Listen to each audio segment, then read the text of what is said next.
Welcome back, everybody, to Cage My IQ. As always, I'm your host, Cage. Joining with me, as always, is my co-host, Miles Long, and our mascot. Right. How is it going, Yeah, Miles? back. Not bad. Just here with my co-pilot Charles Olivier, and we got our mascot. He's real needy tonight, so he's going to be popping in and out of the broadcast for sure. But it's nice to have us both back in one place. Kind of missed a card last week, and then week before I was out, so nice to be back to normal. As you guys saw, I put my picks out just on Twitter and on Instagram. Of course, I had COVID for a few days, so I wasn't able to record.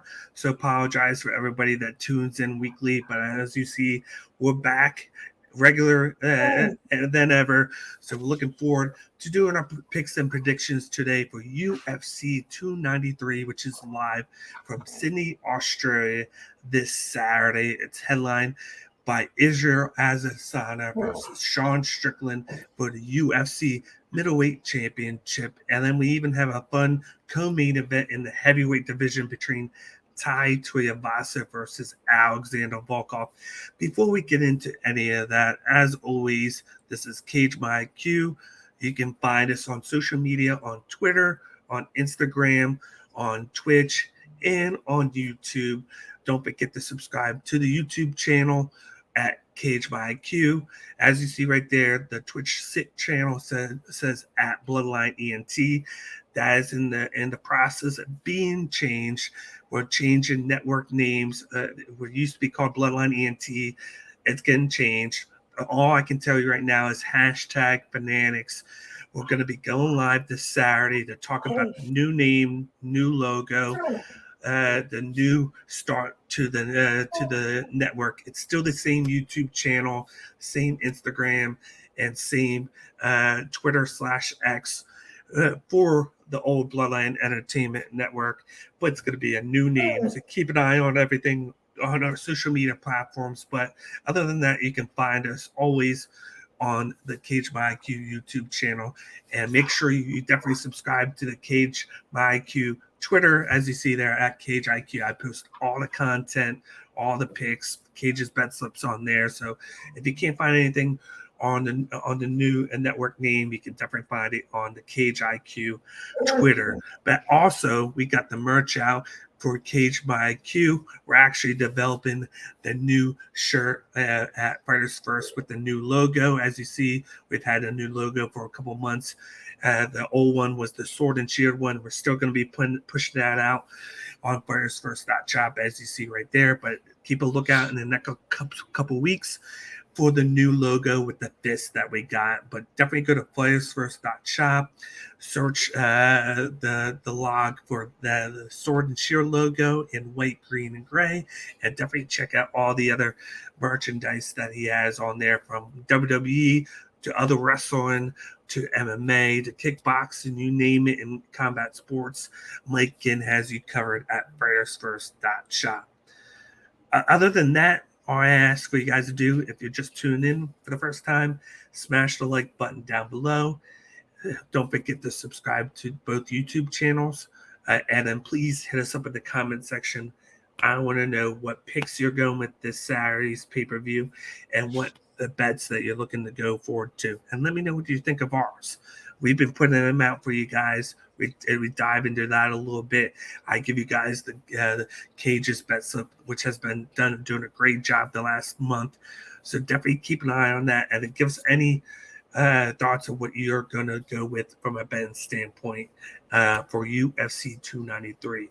But other than that, let's get started. We got 12 fights going on. Most of them are going to be with city kickboxing fighters. They're definitely going to be representing Australia and New Zealand on this card, as last week, where they definitely represented Korea on that card. I don't blame them for doing it to get the exposure within the country. It's the right move to make. It's just, I don't think this card is as stacked as it should be, but this is the route they made. They're definitely tried to do the best, pleasing people, but then booking a good title fight. And then there was a couple of cancellations on the fight that definitely hurt this card, but at least we got some decent main card fights. But let's start it out with the first fight on the prelims. As you see right there, we got a men's welterweight matchup between Kevin Jessett versus Kiefer Crosby. We got Jessett coming out of City Kickboxing. He's the minus 135 favorite. We got Kiefer Crosby, who's coming in at the plus 110 underdog. What are your thoughts on this fight? These are both unknowns. This is both their debuts in the UFC, which is rare. You don't see that very often. That's like some shit you see on a Bellator card where they're willing to like take a chance on some newcomers. And I mean, these guys have fairly deep records already, but like on Bellator, sometimes you'll get like the 0-0 guys versus the 0-1 guy, but they're neither of them been in Bellator before. So it's kind of interesting to see UFC taking two complete unknowns for their debut and put them against each other. Usually that's what like gatekeepers are for, right? Like just give them something that's not impossible, but it'll definitely kind of give you an idea of what their skill range in the UFC will look like relative to where they fought before. So this one actually might give them more of a fighting chance to put on a better performance, but I don't really know much about these guys other than Gisette obviously trains out of City Kickboxing, so he's going to want to stand and trade a lot. That's kind of what they're known for. It's their whole shtick. Versus Crosby, looks to be a little bit more well-rounded. He does have some fights in Bellator, which is definitely UFC adjacent. In some divisions, I would say it's equally competitive. But I mean, yeah, he seems to be able to do a lot more grappling, but he's also got like knockout finishes. Looks like most of his wins come by knockout, with 5 wins by KO, 2 submission wins, and 3 decisions. So it seems like he's just kind of, he's okay everywhere. And my big concern with Giuseppe coming out of City Kickboxing is that some of the City Kickboxing guys don't know shit about grappling. So, like, if Crosby has that grappling ability, and sure enough, Giuseppe has no wins by submission. It's not even something he's thinking about. It's not even in the ballpark for him. So I think if Crosby gets any amount of grappling going, I think that's pretty much it. Giuseppe's probably cooked. If he gets pinned on the cage, he won't be able to separate, put it back in striking range. If he gets on the mat and Crosby's on top, like that's it. Like he just stole the round. So I'm just, again, I don't know nothing about these guys, but just based on that, I'd probably be leaning more towards Crosby. But because they're two complete unknowns, I ain't touching this one with betting. There's no shot. No shot. Yeah, I look at this one. You got Kiefer Crosby. He's really good inside. I wouldn't say inside the clinch, but inside the pocket. He's really good with the striking. He has good hands, good movement there, and he's decent inside the clinch. He has good hand speed. And then you got Kevin Gisette, typical city kickboxing. He's good from a distance with his kickboxing. He has good movement. His just weakness would be if he gets inside, he's going to get hit a lot. But if he could keep the distance, that's where he's going to prefer to fight against a guy like Crosby. And just like you said, he has limited grappling. If you look at his history of his fighting, he hasn't really fought that many people with great records. He fought a guy that was 11-1, I believe it was. And it was a 40-year-old guy who didn't fight often, but was good enough to have a like 11-1 record. Other than that, he's fought a guys with like barely any experience, and then some of those fights went to split decision, or he barely won those. He looked good in his last fight, but there's really no fight that stood out with him, other than the fact that he trains at City Kickboxing. That's what stands out with him, is where he trains at and whatnot. But he doesn't really have the overall fight experience to really pinpoint this guy is going to be dominant.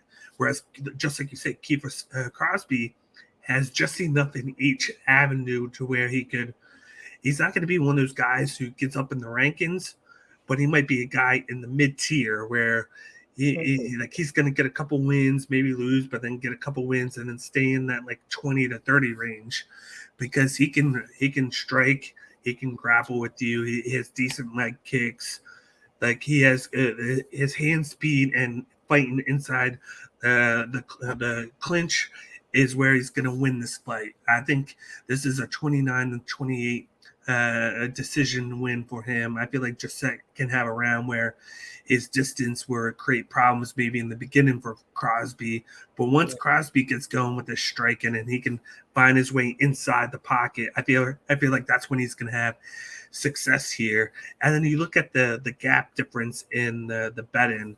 Like I would have thought it would have been flipped. So maybe I might just like go with like a money line on Crosby, thinking that he should be able to pull it out, especially with him being the underdog. I don't mind throwing anything small on him with him being plus 110.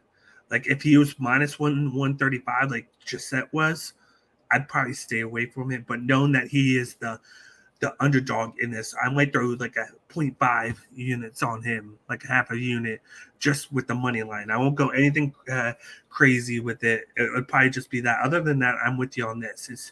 It's too crazy of a entry level fight for both guys for me to really deep dive betting into this one. Yeah, that's a pretty open and shut case. I think that's Yeah. all we can say about it. Like, that's it. Yeah. Moving on to the second fight on the prelim, we have a matchup between in the featherweight division between Shane Young versus Gabriel Miranda. Shane Young comes in at minus 165, also from City Kickboxing. And then you got Gabriel Miranda, who comes in as the underdog, plus 140. What are your thoughts on this prelim? I'm probably going to be repeating myself a whole lot tonight just because, like, it's a lot of City Kickboxing guys, and all the City Kickboxing guys have the same basic issue. As soon as you start grappling with them, they suddenly run out of answers very, very fast. And this is pretty much Shane Young's problem. Like his last time out with Blake Builder, he got demolished in the wrestling. That's what cost him that fight. He did okay when he was trading. You know, he seems like he's got some power. Like I would say he's not a power striker. He's like just a little bit above average. His volume is, about average. He has a sense of like when he needs to get going a little bit and when he can kind of take some time to take some reads. But, he's not, striking fear in the heart of his opponents with his striking power. He'll catch you, like he definitely caught, I think Builder, he caught him a couple of times with some solid punches, but it's not like, Builder was afraid of the big bomb coming that could end the whole damn thing. And that's what gave him the confidence to move in, start wrestling. And once that wrestling started going, once he figured out, oh, when I get Shane on the mat and I'm on top, he's cooked. There's nothing he can do. Like, I think he got up maybe one time, but not even. So, you got the same basic problem there versus Gabriel Miranda has 15 wins by submission. 15 wins by submission. And a lot of them are recent, too. His most recent win was a rear naked choke. And now that was before he came into the UFC. He did lose to Benet Saint-Denis, but Benet Saint-Denis, it turns out he's actually a pretty legit guy. Because I remember his debut was the fight with Zaleki dos Anjos, where everyone was like, stop the fight. And the ref's like, no, if he dies, he dies. That's it. Like, that's not my responsibility. Like, but ever since then, Denis has been like on a pretty good tear here. And so it looks like Miranda kind of got caught up in that tear, and he lost to Denis, and it was the second round, got knocked out, solid right hook, and then just ground and pounded out. But again, Shane Young doesn't have that kind of power. He doesn't have Saint Denis power. He's more of like he's going to put points up on the board. If you get sloppy, he'll catch you with something. He'll sting you, and he'll stun you a little bit. But he's not like laying dudes out the way Saint Denis has been doing recently. So I think there's not as much for Miranda to kind of worry about. I think he's definitely going to be able to get his grappling going. And if history shows anything, once that happens, he pretty much has his way. Like he's got all kind of rear naked, guillotine. This one just says submission, triangle choke, arm bar, another guillotine, another rear naked. Like he can pretty much get it done as soon as it hits the mat. And that's one of the things that the City Kickboxing guys are not very well equipped to do is stop it from hitting the mat. If you go to the mat with this guy, that's it. I think he could finish him as soon as it touches the mat. Because I didn't see anything from Shane Young in his last fight telling me that he could deal with Miranda's level of skill to get back on the feet and make it a kickboxing match again. So this seems pretty open and shut. I think Miranda's probably just going to find his timing. It might be, I haven't seen him fight, so he might have kind of a slow first again. I missed the Saint Denis fight. So he might have a slow first. There is a chance that Young could maybe take that first round real quick. But after that, I think once Miranda finds the timing, that's it. As soon as he finds his openings for those takedowns, it's going to hit the mat, and then it's going to be a matter of minutes until he finds that choke. Because Young notoriously is not very good at navigating that. So it's going to be a win by submission. This one to me depends on how Shane Young can defend the takedown, because Gabriel Miranda is not a wrestling artist. Yeah. It's more of a jiu-jitsu background with his takedowns, and it's easier to defend those than it is a wrestling takedown because of the different levels of takedowns, like single leg, double leg, just the way you shoot in and everything. There's so much more to dissect with that than with a jiu-jitsu guy who's more looking just to get the body lock leg trip. That's basically what they look into. So I feel like if one thing that Shane Young, like I'm like a 50-50 on this one. One thing that if Shane Young can keep the distance and then just keep it a kickboxing fight and not trying to go for the knockouts like he usually does, he has success with kickboxing range. It's when he looks to go for the kill and throws those big blows, that's when he usually loses a fight or goes away from the game plan. If he can defend the takedown and then just get up in points, he can gain some confidence, and then he can start doing well because Miranda is hittable in fights. You saw in the Benoit Saint Denis fight, he's very hittable. He got hit a lot with just those big over wide blows that he shouldn't have dealt with, because otherwise he was doing well in that fight, and then he was just getting hit with those. So like his defense isn't the best. But then on the other side, Shane Young was doing well against Blake Bilder, but then he kept on getting taken down and then hit with easy shots. So it's like it's a low level fight, and in this range, I always pick the guy with the more experience because I don't know what I'm going to expect with Gabriel Miranda, because he's only fought once in the UFC against Benoit Saint Denis, who has looked good lately, but it's like that doesn't prove anything to me with Miranda. I know Shane Young has lost, but I can at least know that he can fight from a distance, and he's fought a pretty good competition. So even though I'm not high on this fight, I'm going to go Shane Young by decision. Like, I could care less who wins, but just from a pick standpoint, I'm going Shane Young by decision. I think he can throw more volume if he stays more disciplined from a kickboxing range standpoint. I know it's a minus 165, but I'm still staying away from it. But I will say, bet this live after round one if it gets to that point, because I feel like whoever the underdog is has a good shot. Or if Gabriel Miranda wins and he's still plus, or if Gabriel Miranda is still in that plus range, and he wins round one or something, make sure you bet him right there, because I feel like Shane Young could slow down after the 7-minute mark, and this could become. I mean, he slows down even when you pin him on the cage. He gets tired just from that. So it's like, So it's like just like the first one, not much to go from, but like I think that this is a fight that maybe you do over 1.5 rounds. I think that might be the best bet on this one, depending on what it is, because other than that, I don't see a finish going on unless it's around 2 late or around 3. I just don't see these guys as big finishers. I mean, this whole card's pretty mid.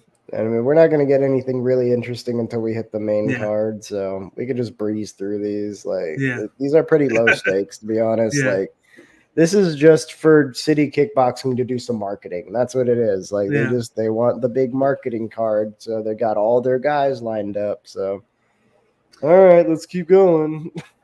Let's move on to the welterweight division. We got a matchup between Blood Diamond going up against Charlie Radke. Blood Diamond is coming in as the plus 195 underdog, whereas Charlie Radke is coming in at that minus 250 favorite mark. What are your thoughts on this matchup? It's pretty much the same thing. And like, it's even kind of worse. Like, at least Shane Young, like, he went up against like real talent here. Like, he drew Volkanovski on his freaking debut, which is a huge ask. Because even at the time, Volkanovski was still undefeated. He still went through his last 3 losses were, of course, Builder, but he also lost to Omar Morales and Ludwig Klein, guys who are a little bit more well-rounded. They do know their way around like wrestling on the cage. They're strong. They're very quick. So like I can kind of see why Shane Young got outshone, but like 2 of those losses were decisions. So at least he could like keep up with them, right? He wasn't getting like demolished the minute, one thing went wrong. I think even with Builder, he was, able to maintain some distance throughout that fight, and that's where he really scored the most points, even though he lost the fight. I think that's, I think he took I think it was the second round just because of his striking, his ability to maintain distance. But unfortunately, with Blood Diamond, on the other hand, you kind of have like it's almost hopeless. Like even on the betting odds, this is like the only dude from City Kickboxing who's not the favorite, and for good reason. The minute he gets even a little bit of wrestling resistance, he folds like a deck of cards. When he's up on the cage, he can't get out. He can't put it back into the striking range to make it a kickboxing match, which is his forte. When he's on the mat, he's just absolutely cooked. The minute he's on his back and there's a dude on top, he tends to just burn the rest of the round out. He's trying to get up, but he can't really. And that's pretty much what happened to him in his last fight against Kosi, where Kosi just got a little bit of grappling going. It wasn't even like a huge amount because like his debut was Jeremiah Wells, who Jeremiah Wells like wrestled him into oblivion and choked him out in the first round. But like we know, Jeremiah Wells is very powerful, very well-rounded grappler. He's got excellent credentials. So like we knew that was going to happen. But then with Kosi, the point was that like, yeah, he can grapple, but he's not that great at any one thing. He's balanced, but he's not really a star at wrestling. He's not really a star at striking. He's just pretty mid across the board. He just has a good balance of skills. So that was supposed to give Blood Diamond more of a fighting chance there. But even still, like he got a little bit of resistance on the cage in the first round, and he couldn't really find a good solution for that. And then what happened the next round? Pretty much the same thing. Kosi was like, "Oh, this is how I'm going to win." So then he pins him. And then he figures out, well, if I take him down, then he really can't do anything. So that became his strategy, and he just kind of burned out the clock. And Blood Diamond wasn't really able to get his offense going in any meaningful way. And here you've got a guy in Rad. How do you say that? Radtik. I'm gonna say Radtik. That's not okay. There's not enough vowels in that name, but Radke. So with Radke, he actually does have it's something. I don't know. It's a foreign name. But he actually does have a decent amount of grappling experience in competitive leagues. It is his debut, that's true. But he has fought in both CFFC and Bellator. He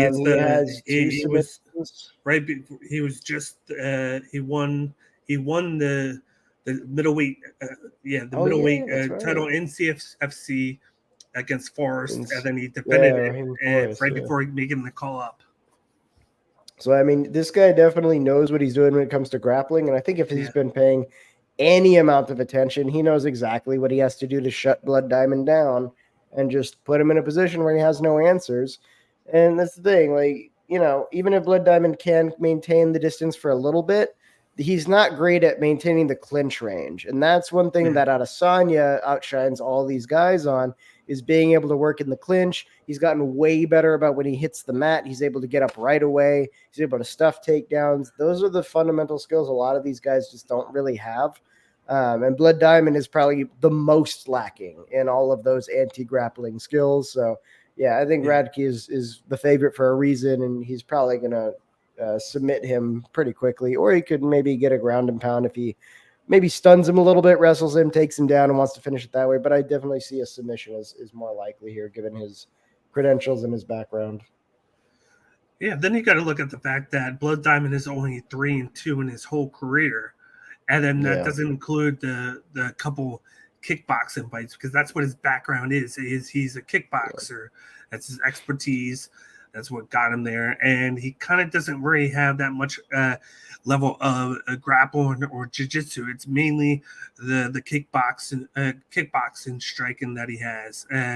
And that's why you see guys like Alexander Volkanovski bring him in as like a partner to come in and help him train against a kickboxer. If you watch the embedded right as he was getting ready for the Yair Rodriguez fight, that's why he brought him in to help him out with the range and everything, because he's great at range. But it's when guys get up close to Blood Diamond is where he struggles with. He struggles with the takedown defense. He struggles within the clinch because he's primarily a distance striker. He can get going within the distance. He has knockout power. It's just that he can't deal with the mixed part of mixed martial arts. He just can't deal with it. And Charlie Radke, from what I've seen from him, is he has good hands, he has good power, but then he has good grappling as well. He can take the fight to the ground and submit you, and he can work with you on the ground. And for him to get a fight like this in his debut favors him. And that's why his minus 250 is the fact that he is a guy that will be able to take Blood Diamond to the mat and challenge him there and make him work. And I could see two different things happen. That's why I like the inside the distance here, because I could see him knocking out Blood Diamond from inside the clinch with like an elbow along the cage, or I could see him taking him to the mat and winning by rear naked choke, because I feel like Blood Diamond is not very competent enough to defend the takedowns and to defend the grappling, because he's not a guy that is on that level to where he can work from being taken down and getting up. Some guys just don't learn that. They can get to the UFC, they just can't learn how to get up or how to move positions to get up. Once they're down, they're down. And this is a guy that's there because he works primarily on the kickboxing style things, and it's going to take a while for him to learn everything else. He got there so quick that he didn't give himself enough time to add that second layer to his game. So he's getting that early start to where he's probably going to lose. He's probably going to get sent down, and then he's going to have to rework his whole game to add it, because I don't think he's too old. I think he is. Oh, never mind. He's 35. Yeah, he's too old. Oh boy, yeah, he's up there. Yeah. He's too old. So like, we'd like to say at 35, he's to that point to where you can't change him. So like, he might get sent down, and then his best bet would probably be to go to Glory Kickboxing, to where he can use it. Like, we've only seen like a few guys lately that can break through, like Adesanya. You got Fajeda, guys that can kind of like deal with it. And I think Fajeda was kind of that distance. I mean, that one of those wild cards, because he trains with guys at high level, and he has somewhat of a background in jiu-jitsu. But this guy doesn't have a background at all. So, like, for me, I like Charlie Radke by round 2 submission. I go rear naked choke. I have to see what the prop is for him. But I do like inside the distance because it covers both ways, because he has a mixed bag when it comes to winning inside the distance. He has some knockouts. He has some submissions. It just depends on how you feel about him in this matchup. And I'm trying to bring it up right now in this one. And right now, him by KO is plus 275. Him by submission is plus 175. Radke inside the distance is minus 130. So minus 130 is not too bad if you want to cover both sides, but definitely picking what method is going to get you in that plus range. But if you want to play it safe, go inside the distance. It's minus. It's like I said, it's minus 130, which is still really good, considering the fact that Blood Diamond only has a striking background, and this guy's coming in with a minus 250, which a guy coming in on his first fight doing that, I don't see that many guys getting that much hype for that. And it's not like he's getting so much hype. It's just that they're hyping him on the betting odds because we know the weaknesses of Blood Diamond. So, like, I think I say look at it live or go with the inside the distance. Yeah, that makes sense. Let's move on to the next fight on the prelim. We got a lightweight matchup between Nasrat Hackprass versus Landon Quinones, alumni of this past season's The Ultimate Fighter. Uh, they're Oh fighting boy. in the lightweight division. We got Nasrat, who's the minus 410 heavy favorite, and then we got Quinones, who's the plus 320 underdog. And I believe he took this fight on short notice. He What are your did, yeah. thoughts? What are your thoughts on this fight? Man, this whole card is pretty mid, and this is probably one of the most mid fights on the whole damn card. Like, Hackerassed, I remember they gave him a few shots at stardom here and there because I remember when he got into the UFC, he was all right. He did lose his debut against Marcin Held, but then he beat DeCasey. He had a couple of like Gaudi Silva, people who were less big names. So then they gave him a shot at Drew Dober. Drew Dober's at the time pretty classic, like gatekeeper sort of fighter. Lost to Dober, but then he came back on a 2-fight winning streak against Alexander Munoz and Rafa Garcia. And they're like, okay, let's give him another shot. He got a shot at Dan Hooker. Dan Hooker won the decision. And then they were like, well, he has a bit of a following now. Maybe we give him Bobby Green, make it kind of like a fan favorite sort of pick. Lost to Bobby Green in the decision. And so now he's kind of back to fighting the undercard. He just beat McDessie. So like with Hackerassed, like, every time he's approached top 15 talent, he just can't quite do it. This guy seems to be capped at like maybe top 20 at best. Because as soon as you get past that, it just gets too competitive. And again, he's just kind of average all around. He clearly knows his way around the wrestling. He can strike, but it's not the most powerful. His output usually just mirrors whatever his opponent does. He's not like really a big star in any given field, but he has a decent enough balance to where he's mostly a decision fighter now that he's inside the UFC. In fact, he's only had one win by knockout inside the UFC. That was against Joaquim Silva. The rest of his wins have all been decisions inside the UFC. So he's pretty much the picture of a decision fighter.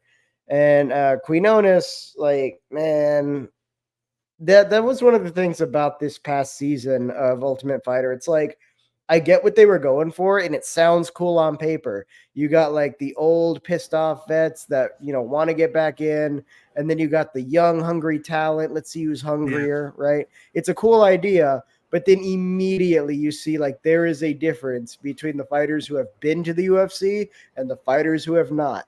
And it was a fucking blowout. And unfortunately, Quinones was like one of the worst ones. He got submitted like immediately by Jason Knight. Jason Knight's a brawler, not like a technical jiu-jitsu artist, but this kid just ran headlong into a triangle choke and just got tapped. What was it, like 15 seconds? It was 55 seconds. My bad. 55 seconds. He took him down, he controlled him, and then he got locked right into the guillotine. Yeah, just like he that. walked right into it. And then Jason Knight talked shit afterwards saying, I told you, you're going to take me down. I'm going to submit you. And that's what that's not even really his, like, that's not even really his wheelhouse. Like, he has jiu-jitsu, but he doesn't use it in the UFC. And it's just different if you're not actively using it in your fights at this level. We really didn't get to see enough of him because, just like you said, it was only 55 seconds. That was his only fight, so it was really like an incomplete on what he had to go with. And then I just want to give my quick thing on this real quick before you keep going. But like, I'm just gonna go Nasrat Hackbrass by decision, just because we've seen him get on these 2-3 fight win streaks, and then he loses a fight that that is like pretty well up there. And it's always the same thing. Like, he's always high volume. He has a good pace. He has great cardio. He can wrestle with you. He just sometimes doesn't use it. And it's always a guy that's going to outvolume him a little bit more to just outdo him. Just like you said, Bobby Green outvolumed him. We kind of saw that coming because Bobby Green could push the pace later, and he just edged him out there. Dan Hooker same thing. Dan Hooker is a guy that can brawl with you. Drew Dober got him by ground and pound. That was one of the times we've seen him finished in a fight. Actually, the only time he's been finished, other than decisions in his career, because he lost by decision to Marcin Held years ago as well. And the sneaky thing with him is we've seen that Landon Canonis kind of is susceptible to be taken down or submitted on the mat. We know Nasrat can kind of dig into that wrestle and take you down a couple of times if he needs to be. And after seeing that, he might look to do that, but he's going to be the guy that is more than likely going to win by decision.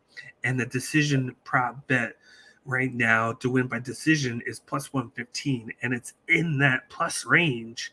So if you know a guy's mostly winning by decision no matter what, and when he loses, it's always by decision, and he's only had one finish, even though he's gone up against a guy in Landon Canones who primarily got finished in that tough fight in the first round. It was by sub, and we know we haven't seen any of that by Nasrat in the past. So if you look at the numbers, you're going to think, okay, Nasrat is the better fighter. He was already booked for this fight. Landon takes it on short notice. And on top of that, majority of his fights are by decision, and you're giving me plus 115 to win by decision. I feel like that's the thing to go with. You go with Nasrat by decision plus 115, and then you ride it because you're not going to go money line. That's minus 410. And it's hard to go with either knockout or submission because you don't see him knocking a guy out and you've never seen him submit a guy. So it's like the only one here that's logical is him by decision. Yeah. No, I mean, it makes a lot of sense, especially considering like Landy Quinones did take this on short notice because he actually went back to fight at Titan FC. He is fresh off of a win, actually.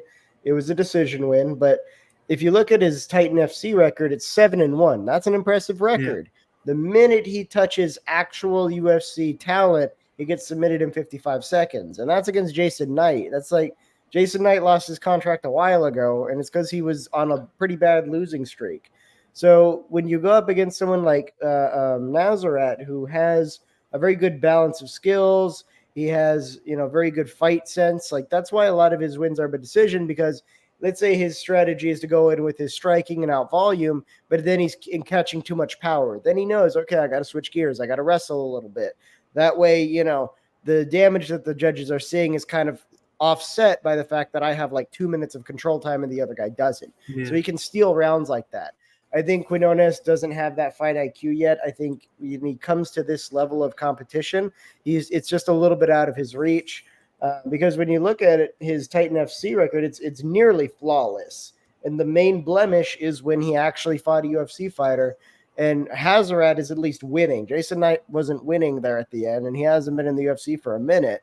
So, I mean, I think Hazrat has enough skill and balance to just kind of control whatever's happening. So even if Quinones does come out with like pretty decent power, something we haven't seen before, Nasrat will be able to handle it because he's seen it before. He's able to go, okay, maybe if it's too hard of striking, we're going to switch to wrestling. We're going to tie you out a little bit. Maybe if he is going heavy on the wrestling, well, Nasrat will go, okay, well, I'll stay with you on the cage a little bit, but then we're going to separate and I want to strike so I can get some volume up on the cards. That way, even though we have fairly even control time, it's my volume that steals the round. So I think that fight IQ and that ability to just control the situation, that's going to be what gets him the decision. Yeah. That's pretty much what gets him the decision a lot of the time too. So this one's a pretty open and shut for me. It's going to be Hazrat by decision. It's not going to be an interesting fight, but Yeah. There you go. Let's move on to the next fight on the prelims. We have a lightweight matchup between Jamie Malarkey going up against John Makdessi. Jamie Malarkey is a city kickboxing fighter. He's coming in as the minus 190 favorite, whereas Makdessi comes in as the plus 155 underdog. What are your thoughts on this one? I mean, these guys are actually weirdly a little bit similar, where Malarkey is mostly he wants to stand and trade. Obviously, he's a kickboxing guy. But he has shown the ability to be able to hang when it comes to the grappling. I would say behind Adesanya, he's probably like one of the more experienced city kickboxing grappling guys. Like he seems to not like he's not beating anybody by submission anytime soon. But like I remember when I saw him, I think it was on that I think it was the Karma Worthy fight where there was a little bit of ground exchange and he wasn't totally outclassed. Like he actually did okay. I was a little surprised, and he ended up getting that win by a knockout in the first round. And there was some scrambles in there, and there was a moment where it looked like Karma Worthy might turn the tables on him and submit him, but he was able to maintain his composure, keep calm, and get back to his feet, put the fight back in the situation where he's most comfortable with. So I would say he's not an amazing wrestler, but I think he's definitely on this card one of the more experienced city kickboxing guys when it comes to that sort of thing. In terms of his actual punching power, I feel like he had more punching power when he came into the UFC. Like he has 10 knockouts, but the vast majority of those are in the other professional leagues. So Super Fight, Urban Fight, Brace, AFC. That's where he got the vast majority of his knockouts. And then once he came into the UFC, he kind of started a little hot. He did lose to Brad Riddell in his debut. And then Ferris Ziem, he also lost the decision. Ziem's a pretty good decision fighter too. But then once he managed to knock out Karma Worthy, he went on a bit of a streak, knocked out Devontae Smith, and then he got 2 decisions, Michael Johnson and Francisco Parado. But then, of course, in between, he did get knocked out by Jillian Turner that one time. But, we don't talk about that. But he's kind of a balance between. And then the last fight that he just lost where he was dominating and then he gets finished. Knocked out, yeah. So he's kind of a balance between like sometimes he can bring the power when he needs to and he can get that knockout.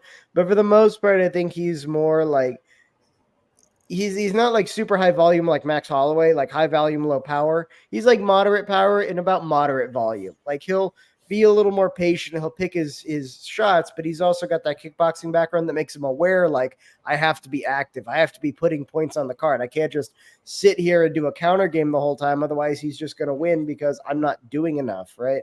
So he is kind of a good balance in there in his striking.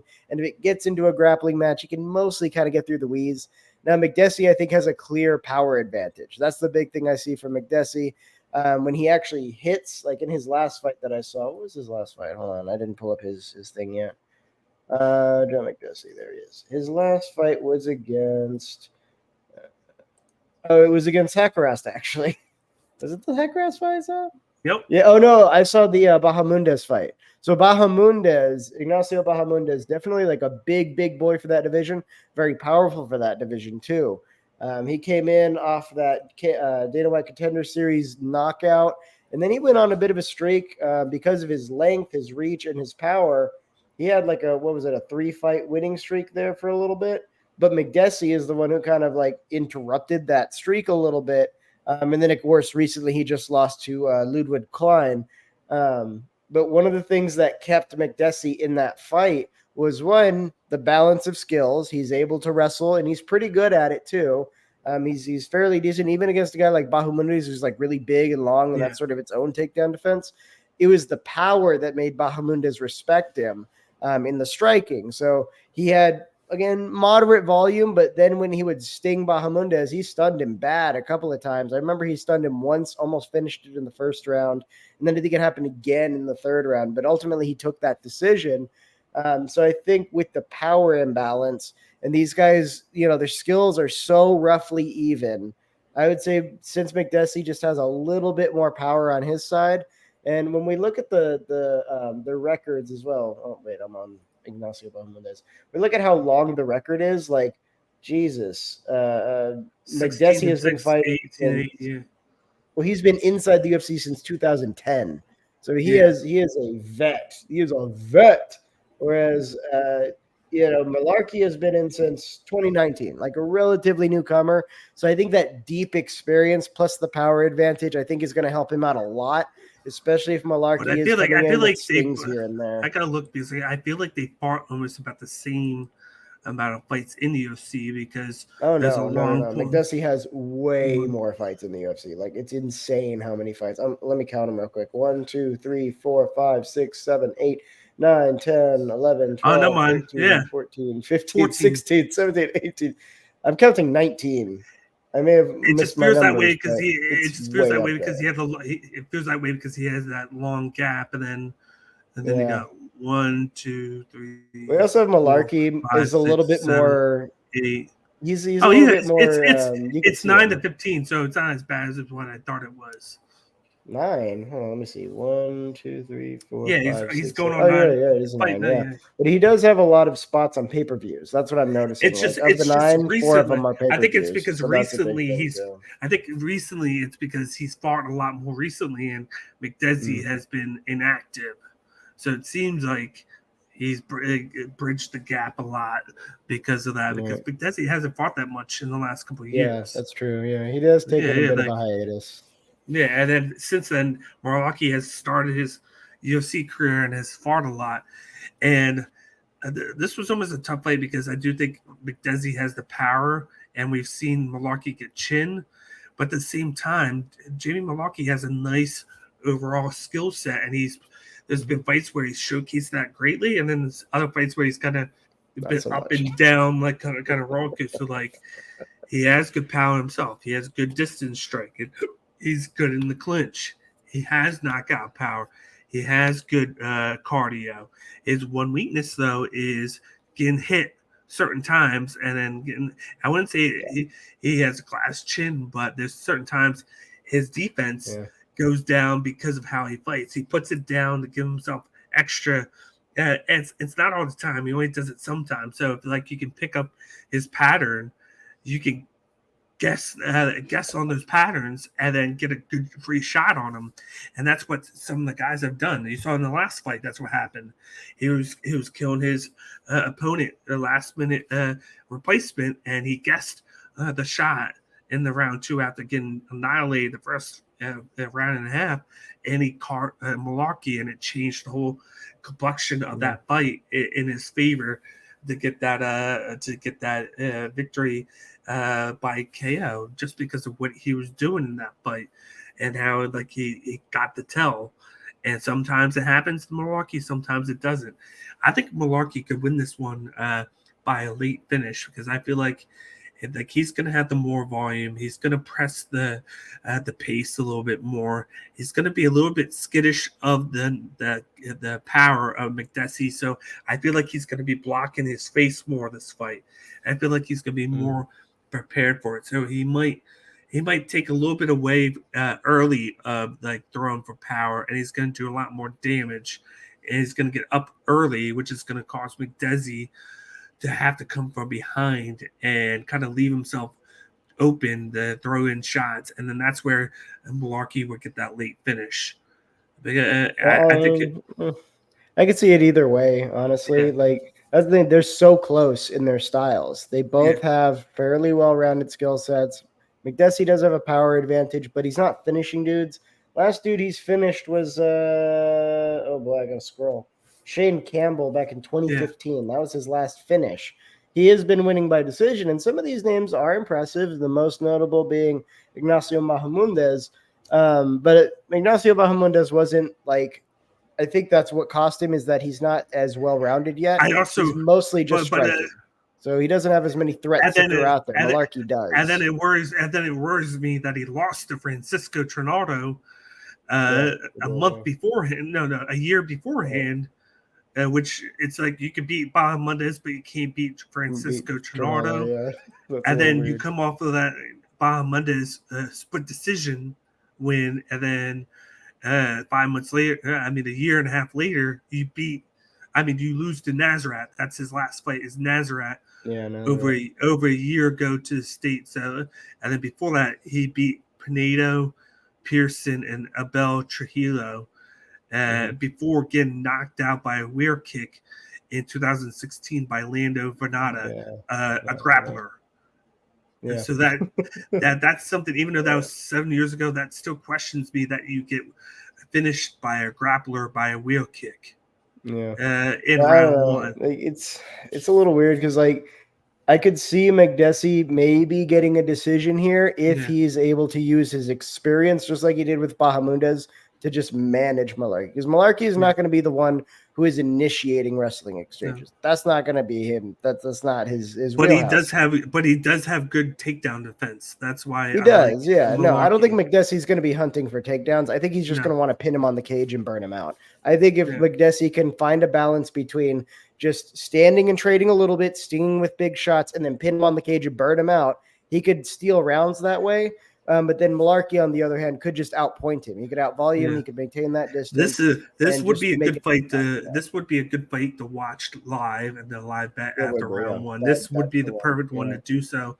You for got sure. the odds, which are basically almost 50-50 as you can get within a fight like this, minus 190, 155, and then whoever it swings, you just look at that live. Say Malarkey goes to round one, and round one, maybe look at McDessie. If McDessie wins it, you might go McDessie anyway because he was Yeah. already a favorite, and it might swing. It just all depends on how your eyes look at round one and how they both are looking coming into round two.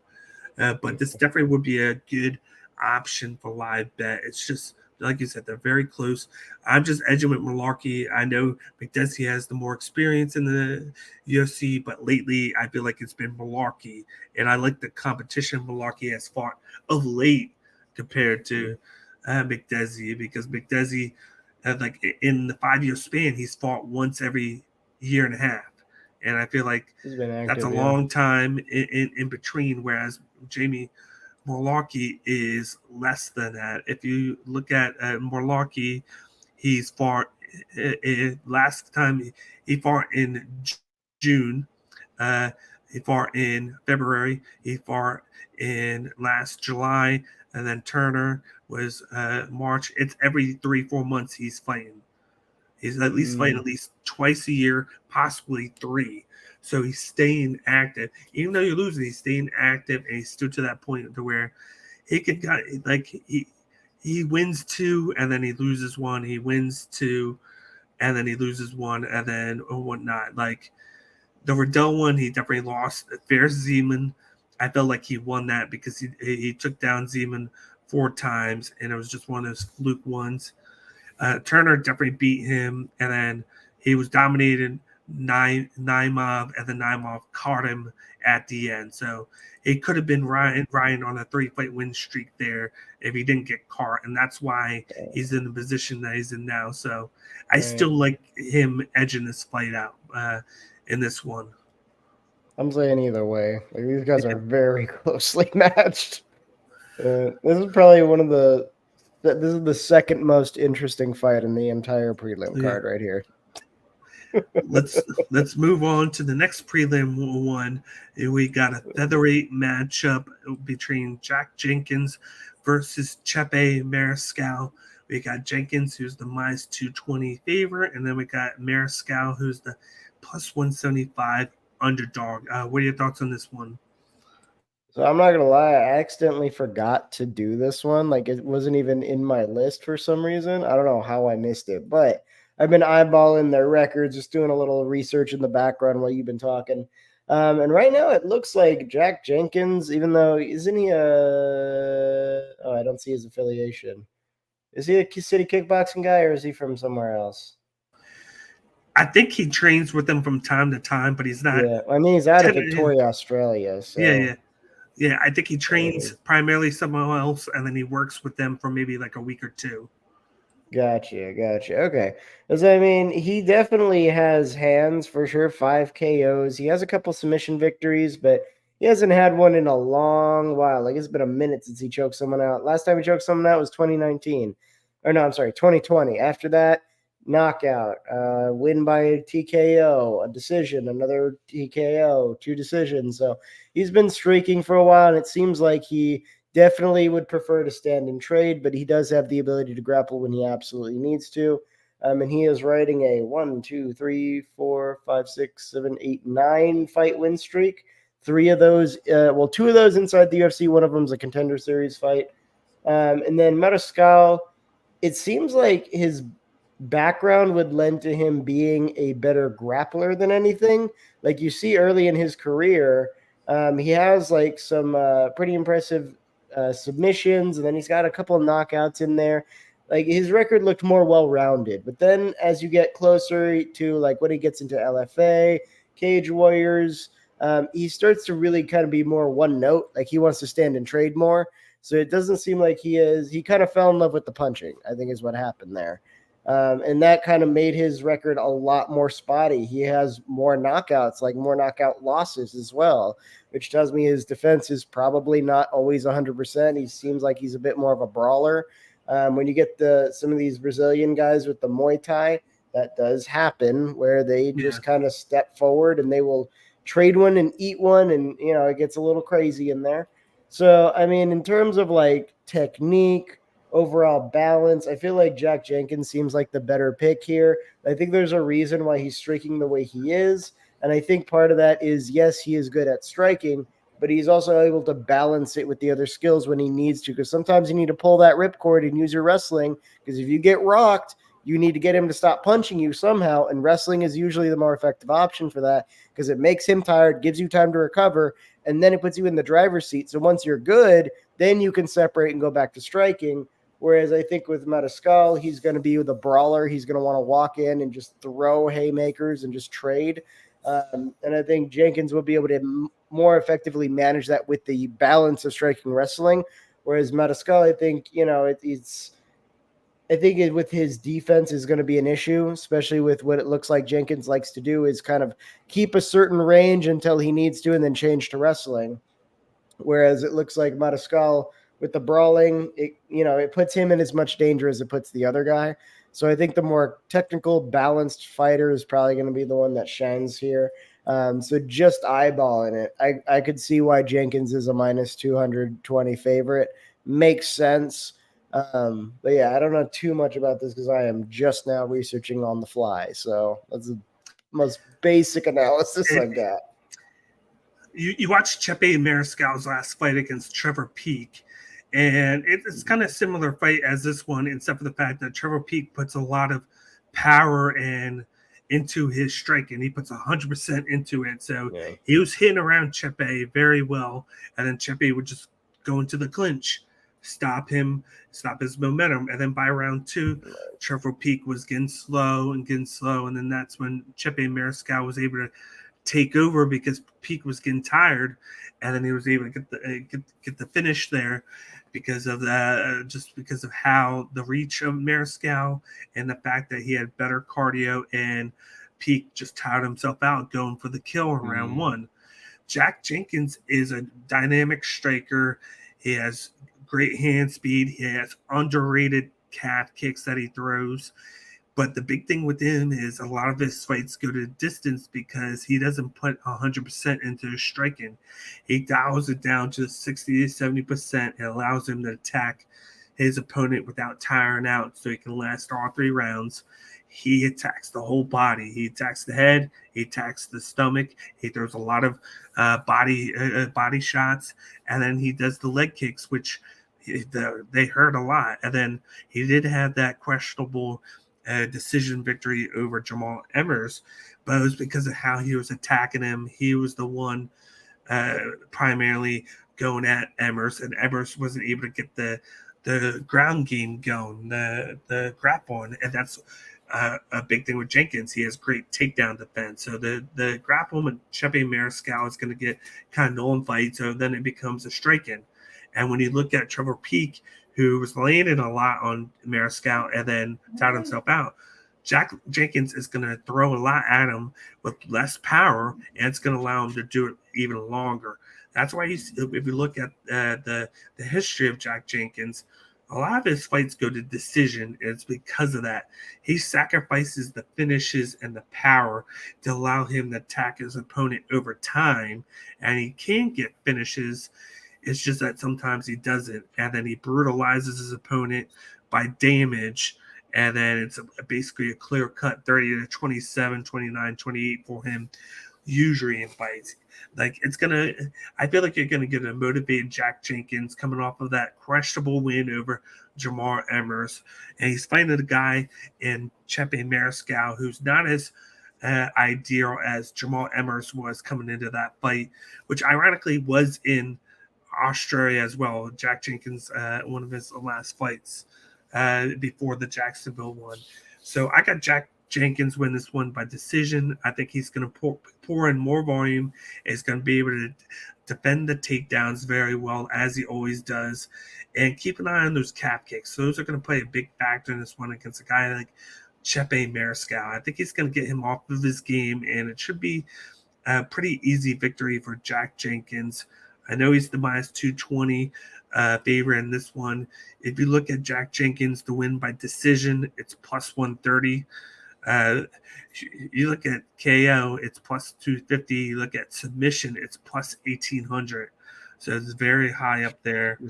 If you do inside the distance, it's plus 225. It's just hard for me to go with like a finish in this one, because you look, decision win by split over Emmers.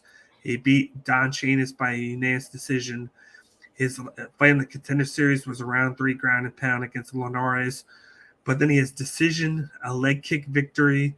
He has a punch in knees round 2, a choke, a rear naked choke, armbar. The 2 losses that he's had early are by submission. And then he has a lot of finishes early, but not recently. And he's kind of changed up his game plan from those losses. So I could see him winning by inside the distance. I just feel more comfortable with the decision one, knowing what I've seen lately from him in the last 2-3 years. It's him down back on the power and pushing up more of the volume and overall attack on the ground. I mean, on the body shots and on the head, and it allows him to last longer and allows his speed to stay up at 100%. So I'm going with Jack Jenkins in this one by decision, and I think winning by decision is the right thing I have to go with from like just the latest things, and it's at plus 130. So you still get him at plus odds for that one, because I just think unless you wait until the morning of, I really don't think you could go with minus 220 unless you do it live, and then you hope Chepe wins round 1. That's the only hope with that. Yeah, no, I believe you. I just read all this like 2 seconds ago. Yeah. Let's move on to the prelim main event that we have for you. We got the light heavyweight matchup between Carlos Urberg versus Da Un Jung. You got another city kickboxer in Carlos. He comes in at minus 225 favorite mark. And then Da Un Jung is coming in as the plus 225 underdog status. What are your thoughts on this prelim main event? I mean, I think it's pretty straightforward. When you look at Da Un Jung, most of his knockouts, I think, kind of already happened. Like when he came into the UFC, he was on something of a tear. Weirdly enough, he had a draw with Sam Elvey of all people. I'm not sure how that happens, but it was a draw split decision sort of situation. He was able to edge out William Knight. Very impressive considering the power differential there. He was able to knock out Kennedy Njoku. But then he's on a two-loss streak right now. Got knocked out by Dustin Jacoby, which Jacoby's not really the knockout guy. He's more the decision guy. And then you got Devin Clark winning by decision. That one makes a little more sense. But yeah, I think with Da Un Jung, I think, he's now that he's inside the UFC, he's going to start slowing down a little bit now that he's coming up against like actual like top 15, top 10 talent. Because we're looking here at, what is this, light heavyweight? Light heavyweight is really only stacked when you get to the top 15. Below that, there's just, I don't know. The competition is, there's like a drop off once you pass that number 15 marker, and things are not even close, right? So that's why like rising stars like Carlos Ullenberg, I think this is going to be just another stepping stone for him, because he's already demonstrated he's a cut above that like bottom 15 competition, like 15 to the bottom division. He's been pretty much just putting people away, with the exception. I'm just going to call it. I'm just going to nickname him. I'm going to nickname him Iceberg. That's what I'm going to nickname him now. That's actually a good one. Yeah. That's a good one. That'd be a good one. But I mean, yeah, he's put away. Oh God, I can never say this name. Nigomurianu. I think I got it right. Negromonte, you put him Nicolay Negromonte. Yeah, sure. Okay. He also took out Nchukwi, and then a Kenny bunch and of other Chikwu. like less known. Yeah, Tafon. Yeah, he took him out. He did lose to Kennedy and Nchukwu, but that was the only time he lost. Mm-hmm. But I mean, yeah, he's been on something of a tear, and I don't really see anything in Da Un Jung that would be like a big threat to him. Da Un Jung, he's a big boy, but I think Carlos Ulberg still has the power advantage for sure. I think if there's a knockout happening, it's probably favoring Ulberg over Un Jung. I don't see a whole lot of Un Jung outside of that. Like he has like two submissions, couple of decisions. Those I think both have come inside the UFC. But like, he's not a big wrestling threat either. So it's not like you could slow down Ulberg with like a big wrestling threat like, like Rachmanov or something in the heavyweights, or even in the light heavies. Right there you've got let's see. Oh, Dominic Reyes has fallen really far. Jeez. Like Khalil Roundtree's pretty well rounded. We saw some decent grappling out of Ryan Spann his last time out. Volkan Oezdemir also showed off some new wrestling skills working with Cosmot and the boys over there in Sweden. So like now this division, once you get to that top 15, that's where you get more of the balance here. But Dalton Jung, I don't think has that balance. I think he's mostly just hands. And if it's just hands against hands, I think Ullenberg has a huge advantage there. And he's probably it's just gonna be a matter of who catches who. But I like Ullenberg's technique. He's a little cleaner. He's more precise. And he can really deliver a lot of power very, very quickly. So I think Ullenberg is probably going to get a finish here. Historically, he's been trending towards, it looks like, first-round finishes primarily. Doan Jung looks like he's a little bit more experienced, so we could maybe see like a late first, early second-round finish, somewhere in there. Yeah, if you look at both of them, they both have a common opponent in Kenny and Chikwu. Where Ulberg lost, I believe that was actually his debut, where he threw over 100 strikes in the first round and a half, and then got caught in round two against Nchekwu and was knocked out. But he was dominating him before him. He got started way too fast, and ever since then he's kind of monitored his output striking wise, and it's been a lot better for him. He didn't just blow everything out in the first round like he did against Kenny, whereas Da Jung beat Kenny and Chikwu in round one by a standing elbow, and it's because he was able to get Kenny backing up into the clinch where he threw the elbow. He was able to limit the space that Kenny and Chikwu was doing, but then afterwards, of course, he goes and gets knocked out by Dustin Jacoby in 3 minutes, and then he loses by decision to Devin Clark because of the grappling. And when you look at Ulberg, it's been primarily his striking, managing his striking, winning. He's won ever since then. And he's kind of looked really good doing so. He has the speed, he has the movement, he has the power. And we've seen, and he's kind of like, you look at the kickboxing background, you got to look at that Dustin Jacoby fight and seeing what he did to Da Jung. He was able to just catch him with the distance. He was throwing good volume, and that's what you're going to see, a better version of that with Ulberg, because he has the finishing capabilities where we thought Jacoby didn't have it. Then Jacoby finishes him. Jacoby just got a finish in his last fight, and we're starting to see more of that from Jacoby more lately. And I see this as a round one finish for Carlos Ulberg. I think he has the tools to do so. We've seen lately.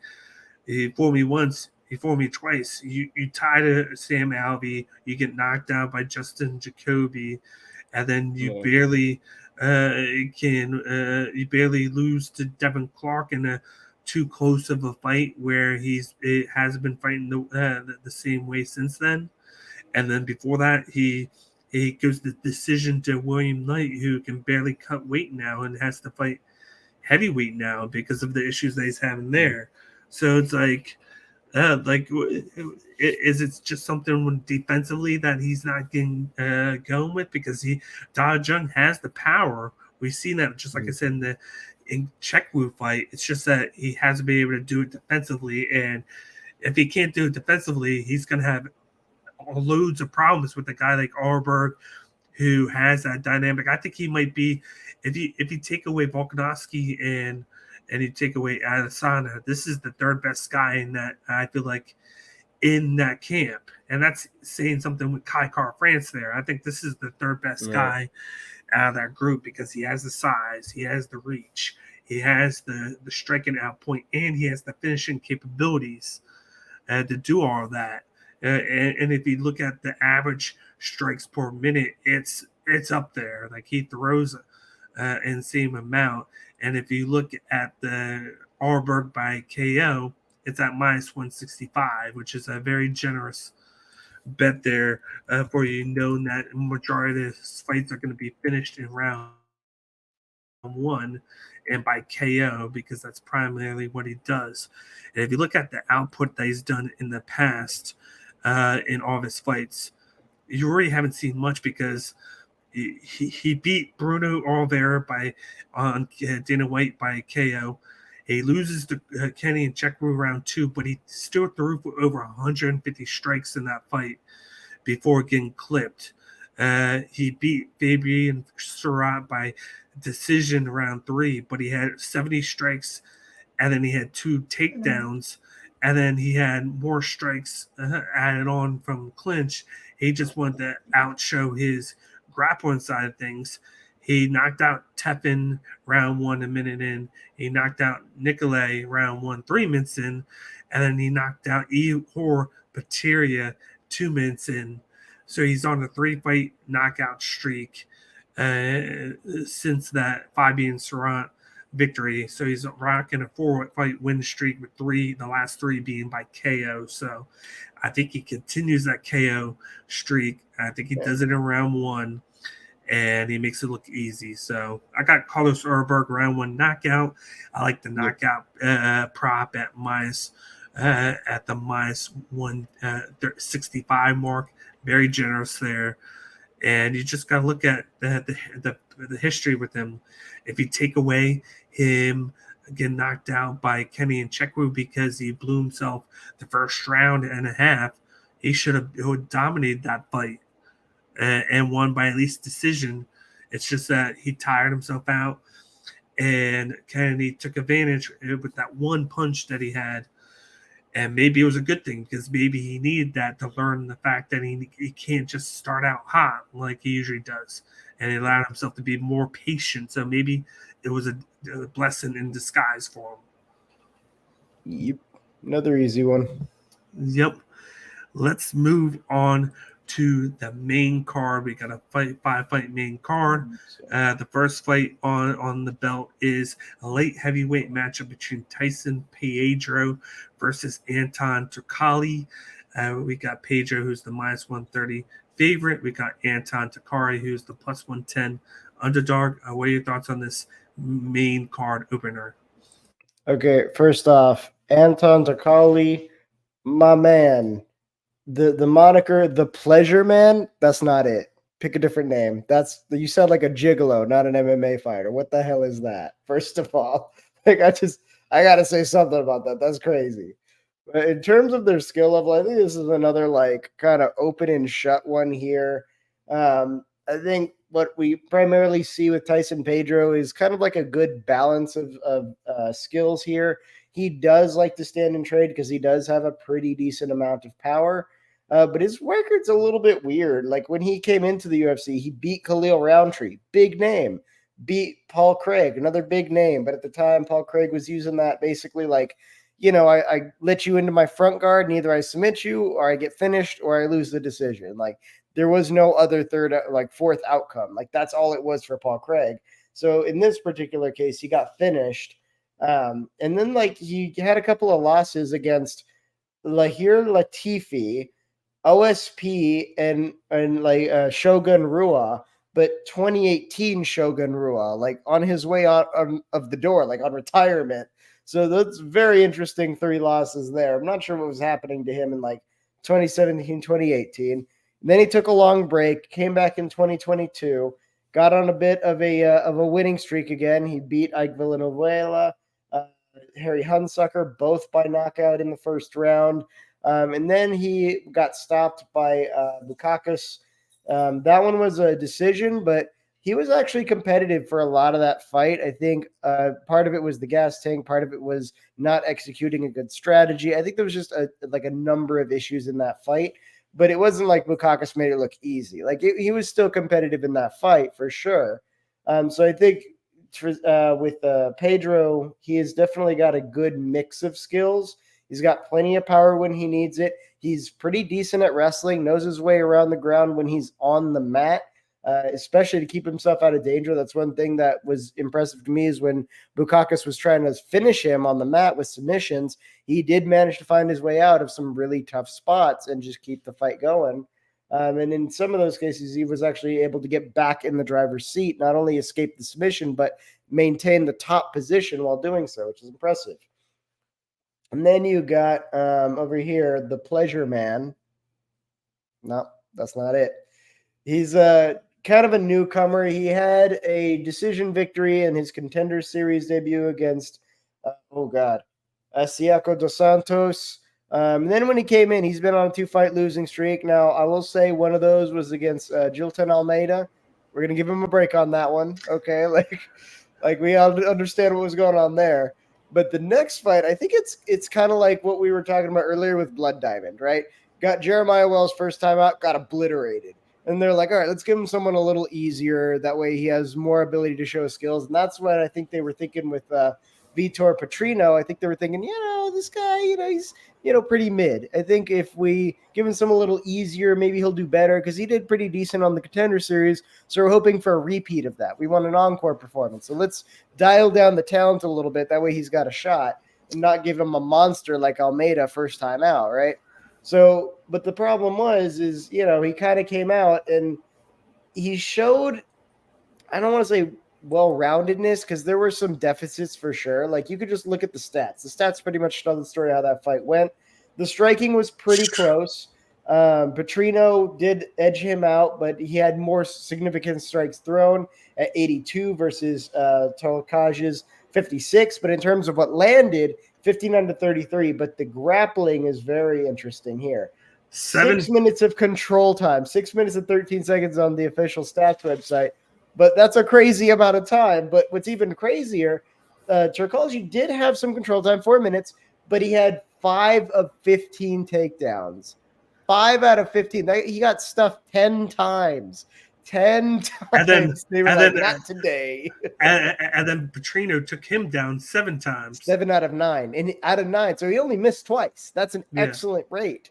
So it seems like Tolkaji has like the basics of grappling down. Like he's got the basic wrestling. Kind of like Ngannou in the Cyril Gane fight. He wasn't doing anything crazy. He was just showing like, hey, I know basic wrestling. Like I know the positions, I know the transitions, I know more or less how to stop a takedown. I feel like that's roughly the skill level Tolkaji is at when it comes to like. By the way, in the Dana White Contender Series fight, Anton had 11 takedowns. Oh, okay. Well, sometimes it works, but clearly once you're in the UFC, again, there's a difference between the people who have been to the UFC and people who have not. And now that he's in the UFC, he's fighting UFC caliber talent, especially with a guy like Pedro, who has a lot of experience. He's been in here since 2016, and his overall record is about even. But remember, there was kind of a weird hiccup in that 2018 era. We took 3 years off almost. And now that he's come back, he's sort of flipped the script on his streaks. He did come out against Bukakis, again, lost competitively, though. He was still in that fight. But I don't think Turkalji is going to bring the sort of competition that Bukakis brought. I don't see that in any way, shape, or form in terms of the grappling, in terms of the striking. It's just I don't really see a whole lot of threats to Pedro here. Because it seems like now that the Pleasure Man has gotten to the UFC, it's a little bit more than he can handle. Like he was doing pretty well back when he was fighting in like Brave FC. Like if you look at his record before he enters the UFC, nearly flawless. He only lost an exhibition grappling match to Alexander Gustafsson. Only loss he had. Mm-hmm. Otherwise, really good. And then as soon as he hits the UFC, obviously got obliterated by Almeida, but even like the undercard talent, that sub 15 unlisted talent, it doesn't seem like he's able to quite match the way he was able to in sub UFC talent. So I think Tyrone Pedro is probably gonna be able to make pretty easy work of him. Because he's been favoring the hands recently, I think he's probably going to be hunting for the knockout. But it just depends on how many failed takedown attempts Turkaji has. I think he is going to try to wrestle with him, try to tire him out a little bit.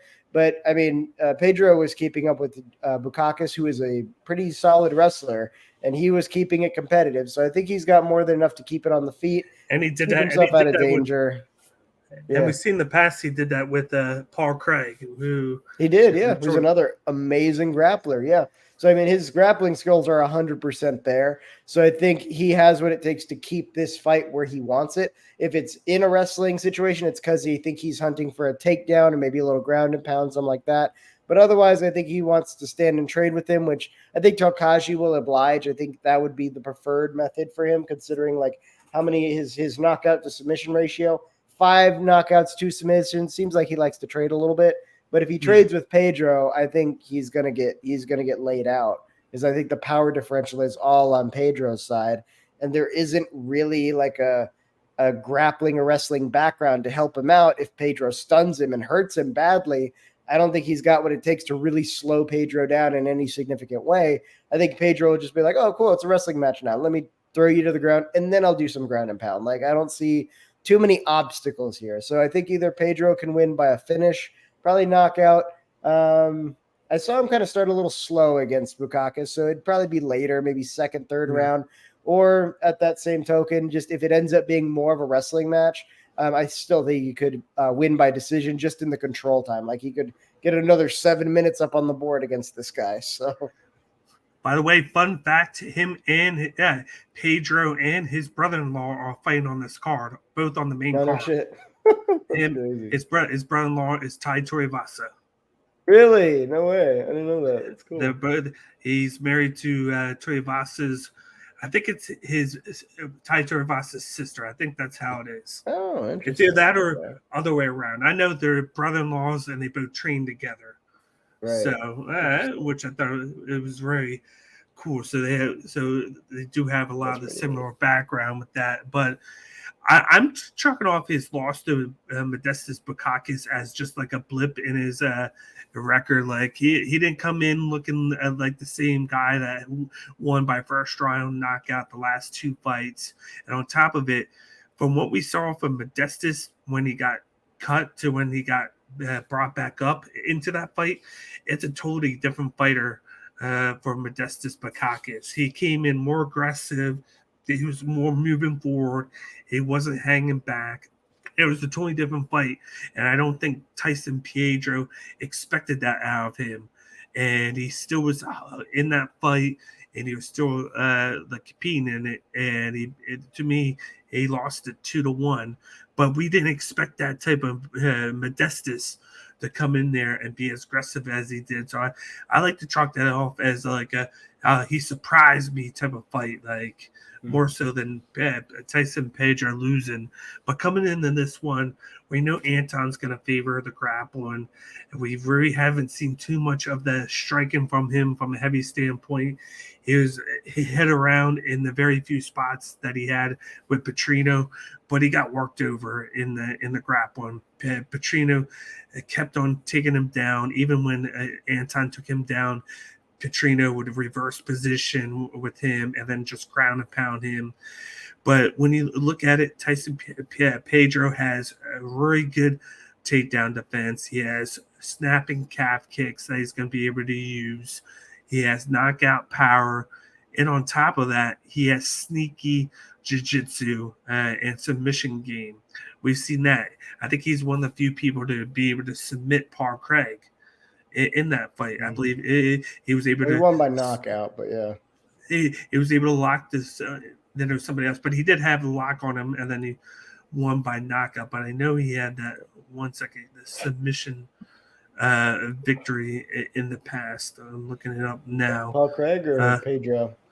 Oh, Pedro. He won against It was Roundtree. It was Roundtree. It was a clear Roundtree. He won by that too. Yeah. Oh, he has 2 inside the UFC. My bad. He also has one against Yeah, Perbek Saravov. yeah. It was like his Safarberg fourth Safarov. fight. Yeah. Yeah, That's yeah. He Safarov. won by I can't he pronounce won by names. Komura. Yeah, and Yep. then of course, so he has those two. But I felt like that was sooner than what it was, and it was his debut, which always catches me by surprise because he's been there for a long time. It's just that Yeah. he was out Huge 2 or 3 break in years due between. to Yeah. injury to his leg. But I feel like he's going to be able to defend the takedown, get the striking going, and I wouldn't be surprised if he knocks him out in round 1 or 2. I'm going to say round 2 because I feel like Anton might get stunned and then he might clinch up with him just enough to hold him against the cage to keep himself going for a little longer. So I'm going to go with round 2 knockout. If you go Tyson Pietro by KO, TKO, DQ, it's plus 275. So they're giving you crazy good odds on it. And as of right now, actually, this fight is actually a 50-50 fight. They're both minus 110 Yeah. on bet odds right now. So technically, you're going to get better odds on the current odds than you are on this one that I got from last night. So, like, to be honest, go with the money line at minus 110. Go with the KO, TKO at plus 275, and you're going to be golden because unless Anton Takari can get the takedowns and get the ground game going, I feel like he's going to get pieced up in the stand up game because we really haven't seen anything from him stand up wise other than he can take the fight to the ground and ground and pound you. And you didn't see that much against Petrino, which you thought you would have saw a little bit more from him in that one. So I really don't feel comfortable on the Anton side, and I'm leaning heavily with Tyson Pietro by early finish. Yep. That was an easy one. Yep. Let's move on to the next fight on the card. We got a heavyweight battle between Justin Tafa versus Austin Lane. This is a rematch from a fight a couple months ago that ended in no contest, and I believe it was in Jacksonville by eye poke where Austin Lane got inadvertently eye poked by accident, and that's why they ruled it by no contest. But Justin Tafa comes in as the minus 240 favorite, whereas Austin Lane comes in at the plus 195 underdog. What are your thoughts on this heavyweight battle? Man, this is like pretty much a dead even heat. They're both big boys swinging hammers. There's no grappling threat. There's none of that. There's just big boys swinging hammers. Like Austin Lane, he has one submission. He's not hunting for takedowns anytime soon. Justin Tafa, same thing. He's got no submission victories at all. No submission losses either. But like his only losses have either come by knockout or decision. That's pretty much it. So these two big dudes are going to go in there and they're just going to throw heat. And with both of them, a lot of their wins come by first round because oftentimes once you get out of the first round, that's when you start to kind of gas out a little bit. You start to slow down. For example, Austin Lanes has only seen second round, let's see, twice. He's only seen the third round once. So Tafa, in that regard, does have a little more experience. However, every time he gets out of every time inside the UFC, he's gotten out of the first round, he has lost the fight by decision. The one was Carlos Felipe, and the other one was Jared Bandera. He did have 2 second round knockouts, but that was back in XFC, so it was a smaller league. It was also a while ago at this point, so I don't think that really matters. I think this fight is probably going to be decided in the first round. You know, this is the classic 2 knockout artists go, and we just see who gets lucky. And with these guys, you know, it's going to be a big part of luck. Who gets the bigger shot first? Who gets stunned first? That's going to be a big part of it because, like, they're both powerful dudes. They could both shut the lights off at any second. If I had to guess, I would say Austin Lane has a little bit more of a power advantage because he's younger. He's big as shit. He was a football player, so he's in really, really good shape. Justin Tafa is a big boy too, but most of that is fat. You look at his body composition, he knows how to throw his mass around, which makes him very, very powerful. But Austin Lane has like big ass muscles that can produce a lot of work and a lot of power. So if I had to give a power advantage, I would say Austin Lane there. However, Austin Lane's kind of like one of those weird cases where like he's kind of like the better version of Greg Hardy. Greg Hardy was the experiment to see, can we move NFL players into UFC? With Greg Hardy, we couldn't do it. Couldn't make it out. Gave him every opportunity. Couldn't fucking do it. But he actually lost to Greg Hardy, weirdly enough, in his Contender Series debut. Yeah. But then he had some pretty decent, undercard experience. I see Fury FC, LFA, and then some shit I don't recognize. But then he came back, won his second time out on the Contender Series against Ricker Jacoby. And now, of course, he's making up for his debut. So, I mean, we'll see. I think this is still a dead even heat because, again, you can't really tell who's going to get lucky, who's going to be just a half second slower, who's going to be just out of reach, just in reach. I think people are favoring Lane because of the youth advantage, because of the musculature, the strength advantage. I think because he has that NFL background, if he needs to, he can kind of grind it out. But it is kind of a different gas tank than just running and tackling. It's a very diverse. You have to have multiple gas tanks in order to compete in MMA, whereas NFL, you run, but it's in shorter stints. So again, Justin Taffa is not really that effective once he leaves the first round either way. So I think we're going to have a dynamite first round. If it goes to second round, it's going to be boring as shit because they're both going to be gassed and they're going to be exhausted. And then if it goes into the second round, I could see Taffa maybe edging out a decision just because he's been in those later rounds, so he can navigate those a little bit more effectively. Whereas with Lanes, he's only been to a second round once or twice, and then a third round one time in his whole career. So I don't think he has necessarily the gas tank, and I think he's probably going to blow his wad in the first round. So if it makes it to the second, he's going to be too tired to really put up any sort of coherent offense. So again, first round, absolute dead heat. Anything after the first round, probably Taffa. That's probably why he's getting the big 240 odds there. But this should be a pick'em, like a straight pick'em. I got Justin Taffa by first round knockout. I think he gets it done. I'm with you. This is a fight that's going to end in round one. I felt like Justin Taffa was starting to figure out Austin Lane. He was landing some big shots on him before the eye poke even happened. And now he has even more time to use what he saw there to kind of catch what Austin Lane was doing to him early, because now Austin Lane can't surprise him as much because they've already fought and he was already starting to use the aggressiveness and the speed against Justin Taffa, and it's more time to prepare for a guy like that. Whereas Justin Taffa has the experience in the UFC, he has the power. He might not have the speed and the quickness, but he's definitely going to have the hand advantage over him. And then you got the fact that they're coming in Australia, where Justin Taffa trains. I think he's going to come in and want to prove a point here. And so I like him by knockout. Like you said, one of these guys is going to get the win in round one. I think it's Justin Taffa. Yeah. And even though he's minus 240, when you look at it, to win by KO, it's 210, minus 210. But there's a certain prop that I really like. It's to win by KO in the first 3 minutes.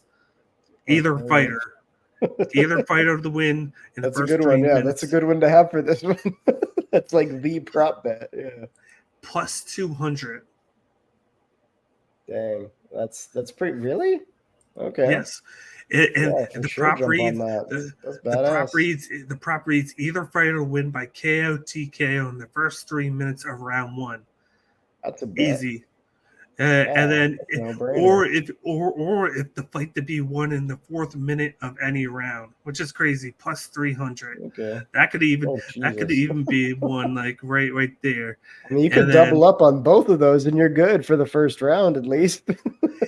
Either fighter to win in the first 2 minutes of the fight, plus 350.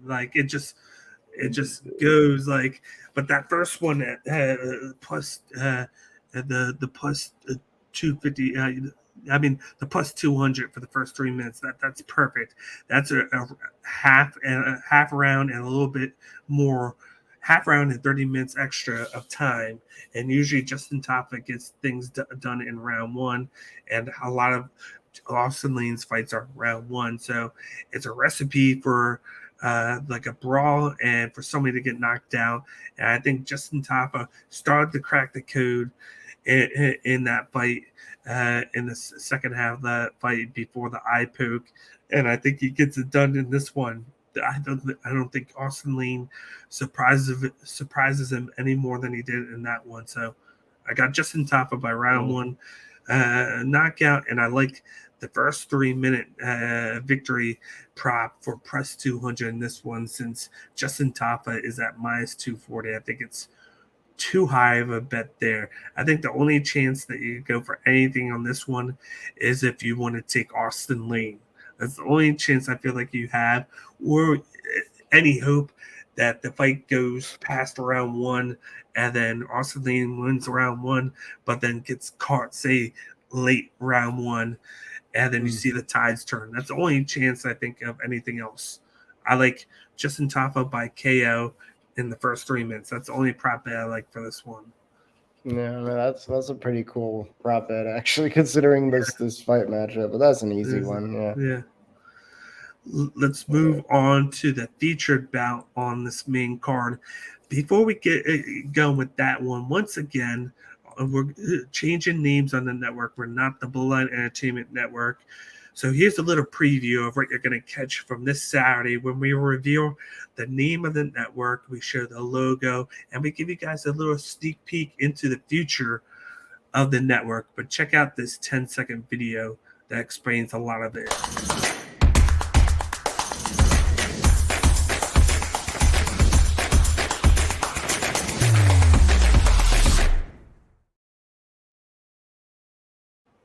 Once again, it's the same network, the same handle, just a new name and a new logo. So keep an eye out this Saturday for all of that. We're going to be going live to explain everything with that, hang out, talk sports, discuss a lot of the name change. You know it.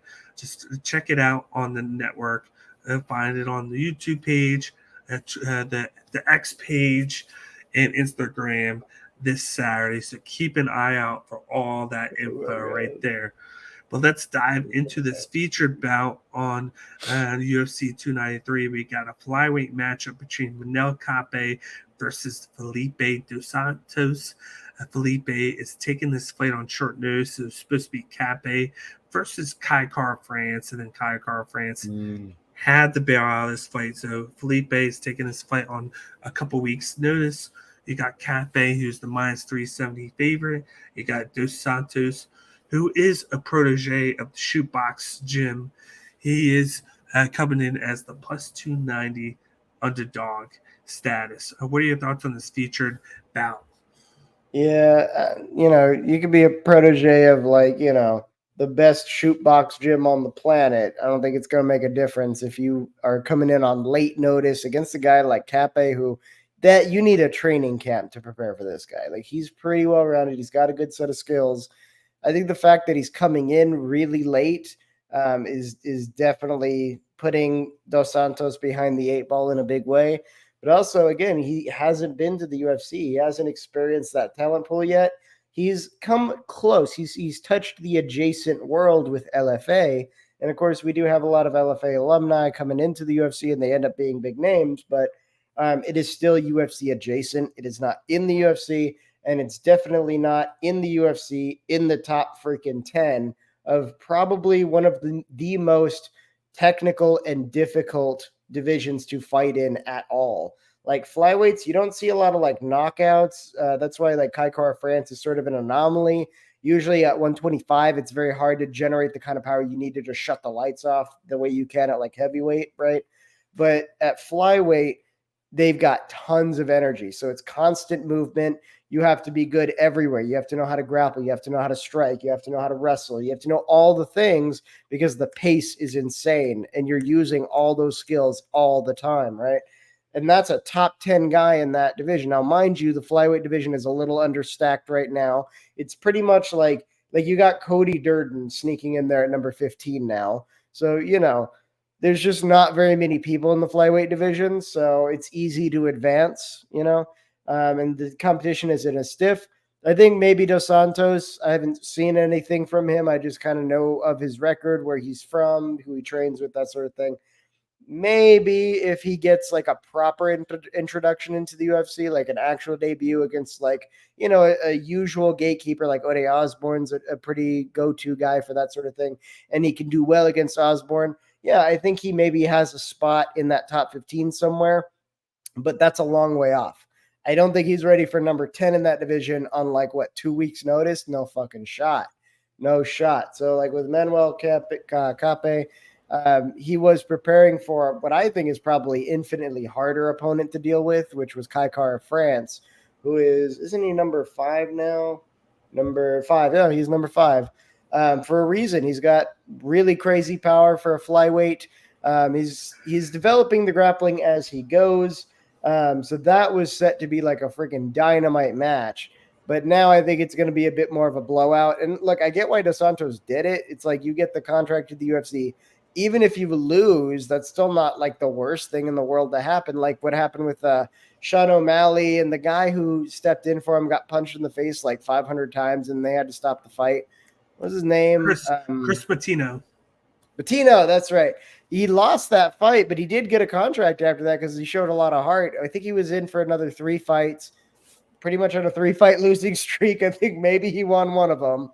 And then he was out because like it was a little outside of his reach. Yeah. So I don't know if Santos can put on a good fight, because like for Patino, that was the bantamweights. Bantamweights are as stacked, if not maybe more so, than the lightweights. Like those are the 2 most competitive divisions right now. So I get why he washed out. There's just too much good talent in that division.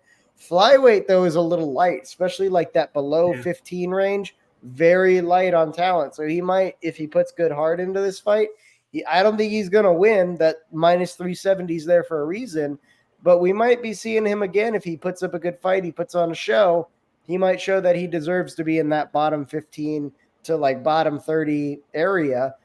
So, I mean, it's kind of a no-lose situation other than like the loss on his record. But ultimately, his career can only advance, win or lose at this point. So I think it was a smart idea for Dos Santos, but he's got no shot at ultimately winning. I think Cape is just going to blow right through him. This kid is 22 years old. He debuted in 2019.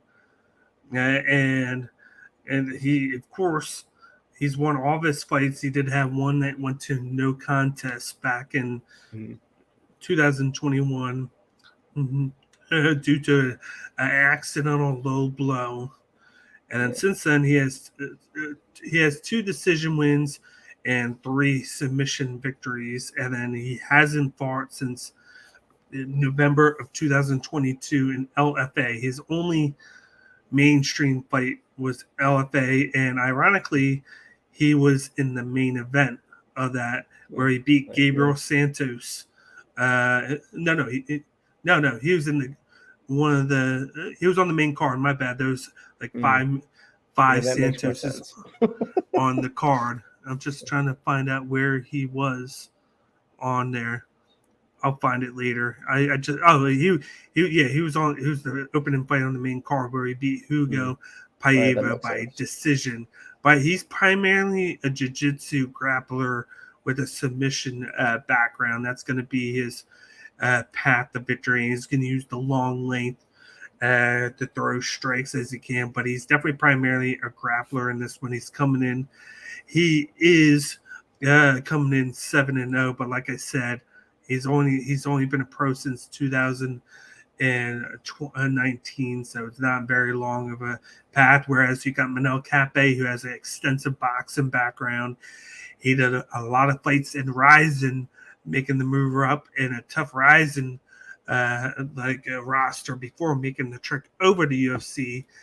And then he kind of went through that first couple fights law where the big thing with Manel Cape was he would start out slow round 1 and half of round 2, and then come in very strong the last half of round 2 and round 3, and then barely lose a fight by decision. All you gotta look at his debut. His debut fight was against Alexander Pantoja, the champion. Come on now. and he competed with him and barely lost by decision 2-1 because he put it to Pantoja in round 3, and then even Nikolai Matthew Matthias Nicolau, was a split decision because of what he did round 3 and then the last half of round 2. That was a good fight. Take away those. He knocked out Ode Osborne round 1. He knocked out Zagas Zumagulov round 1, and then he defeated David Dvorak by decision and still looked good doing that. And then since then, he's had literally a whole year of canceled bouts. He was supposed to fight Alex Perez in March, Davison Figueiredo in July, and then Kai France here, and all got canceled. And then he was lucky to get a short notice fight with Dos Santos in this one. I think he's going to be too quick with the striking. He's going to have decent takedown defense, and it's just going to be too soon for a guy like Felipe Dos Santos, who might develop into a top 10 talent because he's vastly young and he's going to have all this time to develop, and getting this fight early might pay dividends later on. But Manel Kape is just, from a striking standpoint, he's just vastly better. He's going to be able to defend the takedowns, and I could see an easy finish in round 2 or 3. I'll give Dos Santos a round to be able to grapple with him to kind of limit the damage, but he's going to be playing too much defense compared to offense, I feel like, and it's just a matter of time before Kape finishes him by KO because of his hand speed. He's just too quick, and he's too much of a finisher, and I'm excited to see when he actually gets a chance to fight somebody like Kai France or somebody else, because of just seeing what he did against Pantoja, and now Pantoja is the champion now. Yeah. And like that just speaks volumes to me for him having that fight in his debut and to push Pantoja in that one. I'm actually going to bring that up and look in that fight, which is kind of funny. Pantoja landed 74 strikes on him, and now Kape landed 50.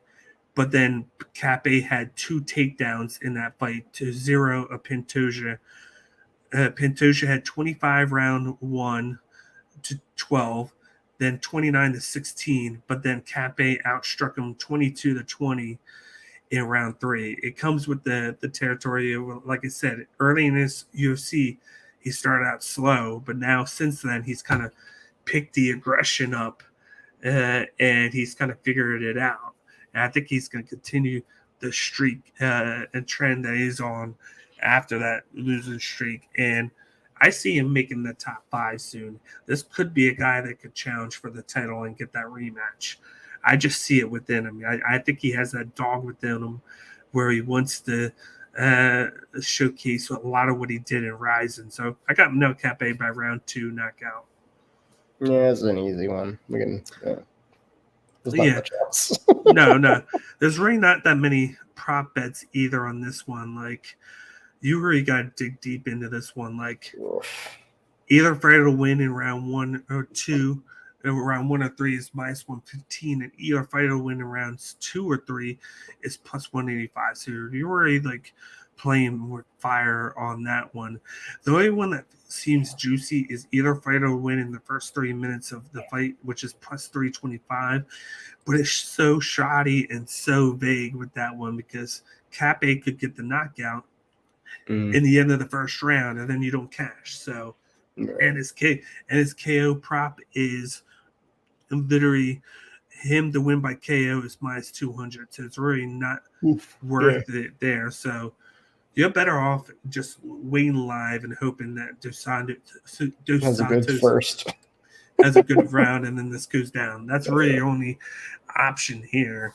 Or if you just take what they give you. But even then, it's minus 370. It's too high of a gap to work with. Yeah. Yep. Okay, let's move on to the co-main event of the evening. We got a heavyweight battle between Tai Tuivasa versus Alexander Volkov. Looks like the picture was messed up going to this one. But we got Tai Tuivasa, who's the plus 170 underdog, and then you got Alexander Volkov, who's the minus 200 favorite. What are your thoughts on this co-main event? At least the guy has blonde hair. I'll give him that. All right. I was like, man, he's looking good. He got some new ink, but damn. Yeah. He's looking awesome for late 30s. No. Yep. I mean, like, that's the thing about this matchup. Volkov is really a fighter you use as a gatekeeper because once you give him, like, actual top 5 talent, he gets blown the fuck out of the water. Cyril Gahn, Tom Aspinall, Curtis Blades, Derek Lewis at the time when he was still like number, I think, 2 or 3.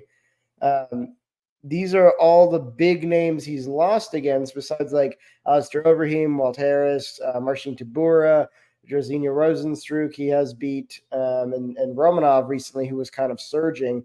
He has beat some big names, but those at the time were names that were like kind of in that 15 to 10 range, and they were challenging to come up to the top 5, and he just would kind of like swat them down.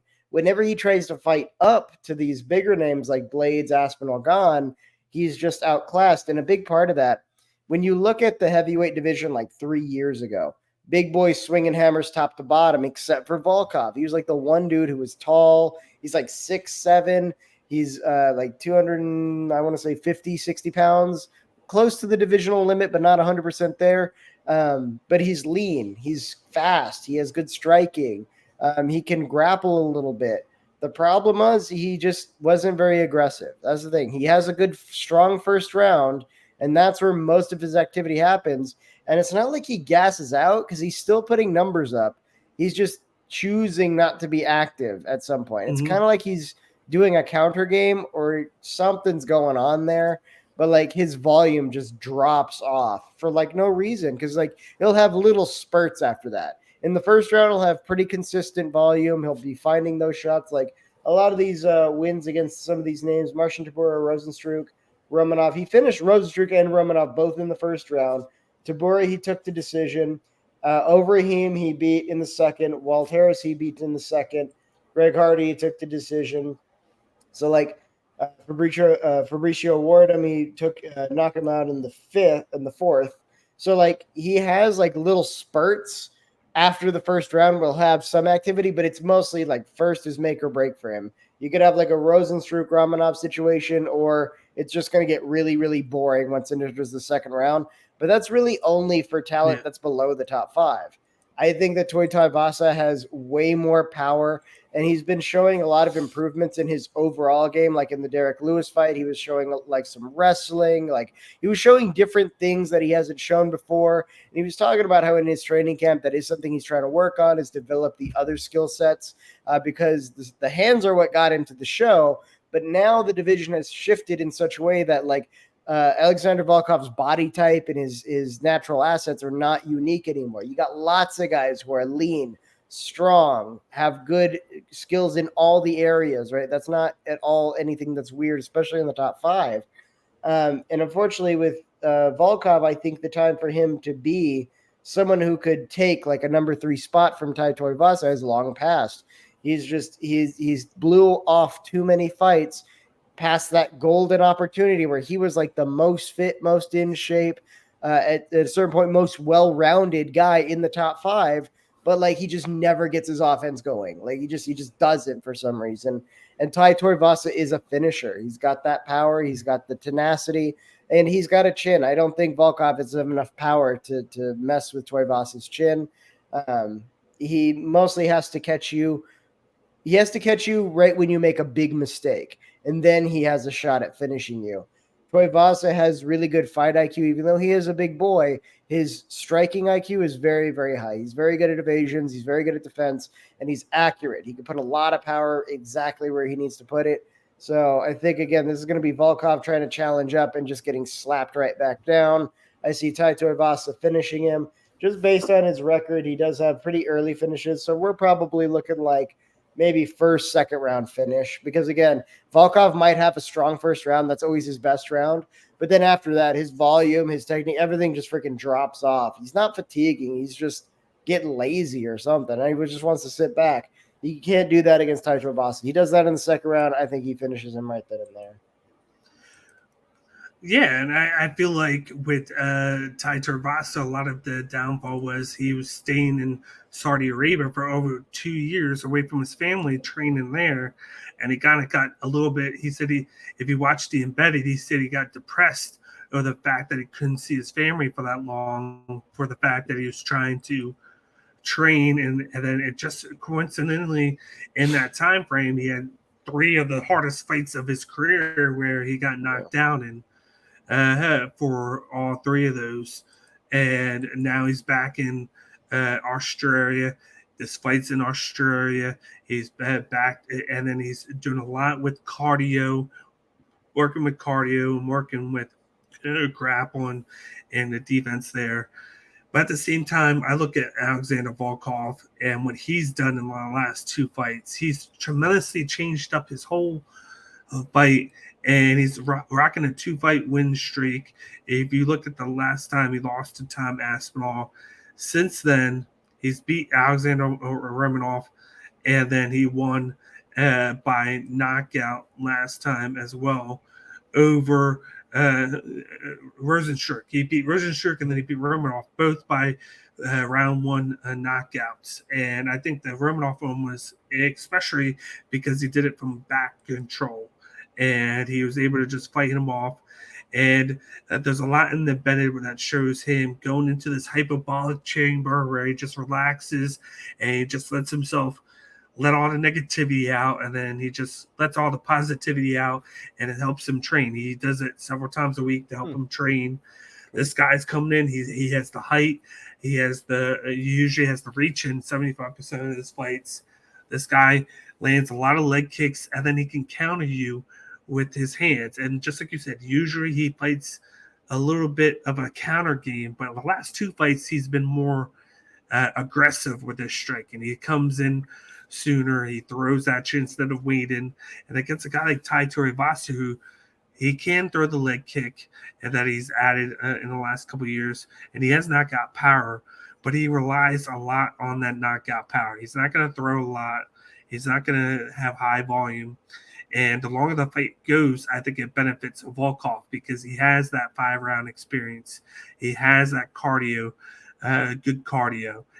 Just like you said, if it goes down, it's because of him kind of getting a little bit less active, and then he waits on his opponents to fight. But now he's doing it different. It reminds me of Modestas Bukauskas, where he used to be less active and more counter, and now he's more aggressive. He knows that he has to be this way because he's on the latter half of his career, and he still has that one last chance to get that title fight because he's still at that 5 spot. Oh no, the 6th spot, and then Tuivasa's at 5. So he could beat Tuivasa. He can get that top 3 matchup once more, and then it's like a make it or break it there. And he's riding a 2-fight win streak, whereas Tai Tuivasa's on a 3-fight losing streak. So I feel like there's more, there's more to gain for both guys. But I feel like I think you got to ride with Alexander Volkov on this one. I think he gets it done by finish round 2 or 3 late. I think Tai Tuivasa's chance is in round 1. I think he might test Volkov, but I just like the fact that Volkov has been more aggressive in fights. He's pushing forward instead of allowing his opponents to do it to him and to catch him on there. So I think he's going to play the aggressive fight, make Tai Tuivasa back up more. And then and Tai Tuivasa is going to connect on a few punches, but I think once round 1 hits, that's when Tuivasa starts to go down cardio-wise, and then Alexander Volkov is just going to take over from there. So I got him by round 3. Let's see. Oh, man. Cool. More time than I thought. Then, but yeah, I think I like this matchup for a co-main, though. This is an interesting one. Yeah.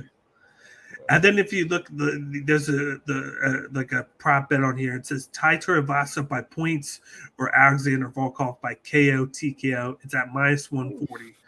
So you can get that marked down, and it kind of covers both sides. But I feel like that Alexander Volkov, if Tuivasa doesn't finish him, he always gets finished because he always tires himself out, and then his opponents usually finish him later in the fight. That's what's happened. And I feel like Tuivasa's chin is kind of compromised. 3 straight KO losses.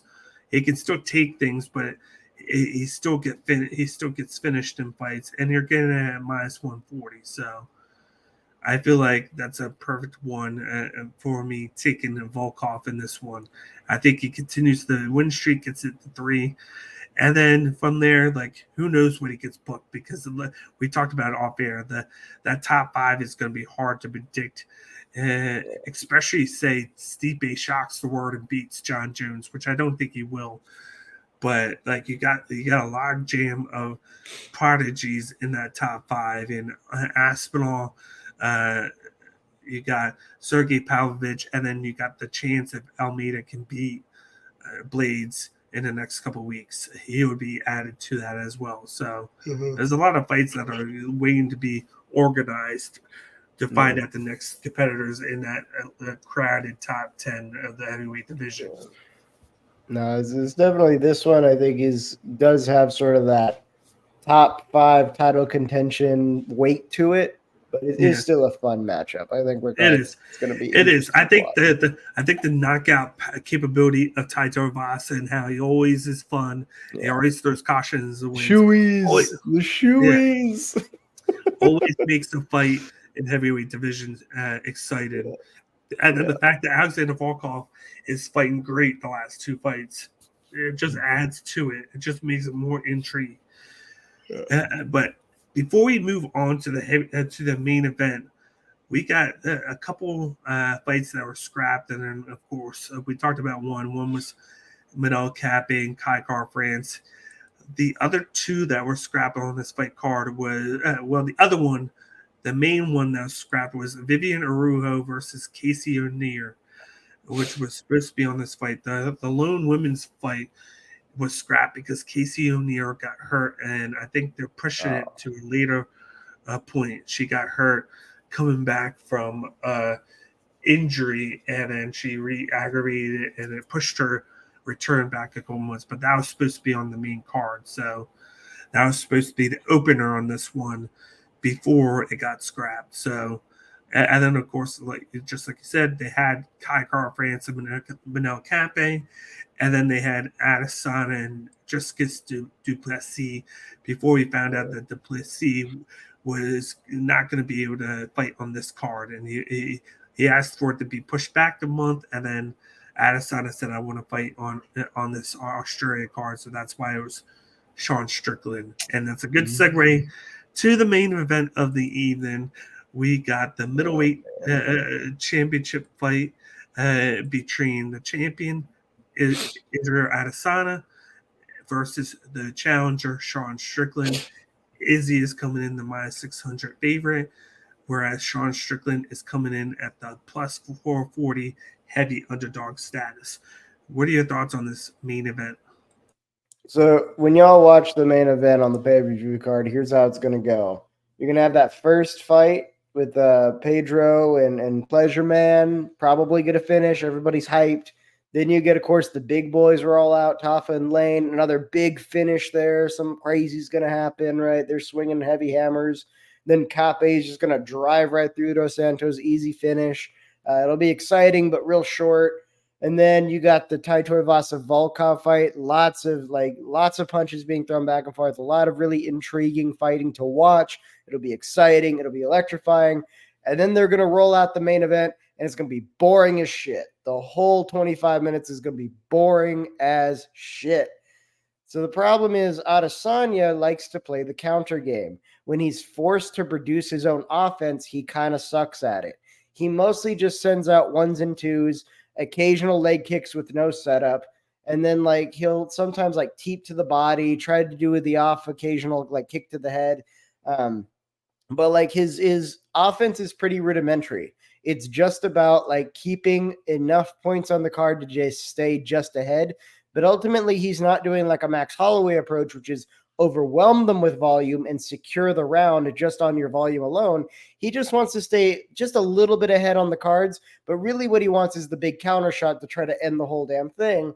And this is kind of he's kind of been getting in his own way a lot of the time with this sort of approach, pretty much ever since the Paulo Costa fight. So Paulo Costa was his last big, massive highlight reel knockout. You had Whitaker, Gastelum in there, Silva. Those were exciting fights to watch. There was the Yoel Romero fight, which kind of falls in line with what's been happening recently, where Yoel refused to be the mad dog. He would not go in and brawl. He was like, no, I'm going to wait right here. I'm going to sit behind my jab, and I'm going to throw like ones and twos, and you have to come to me.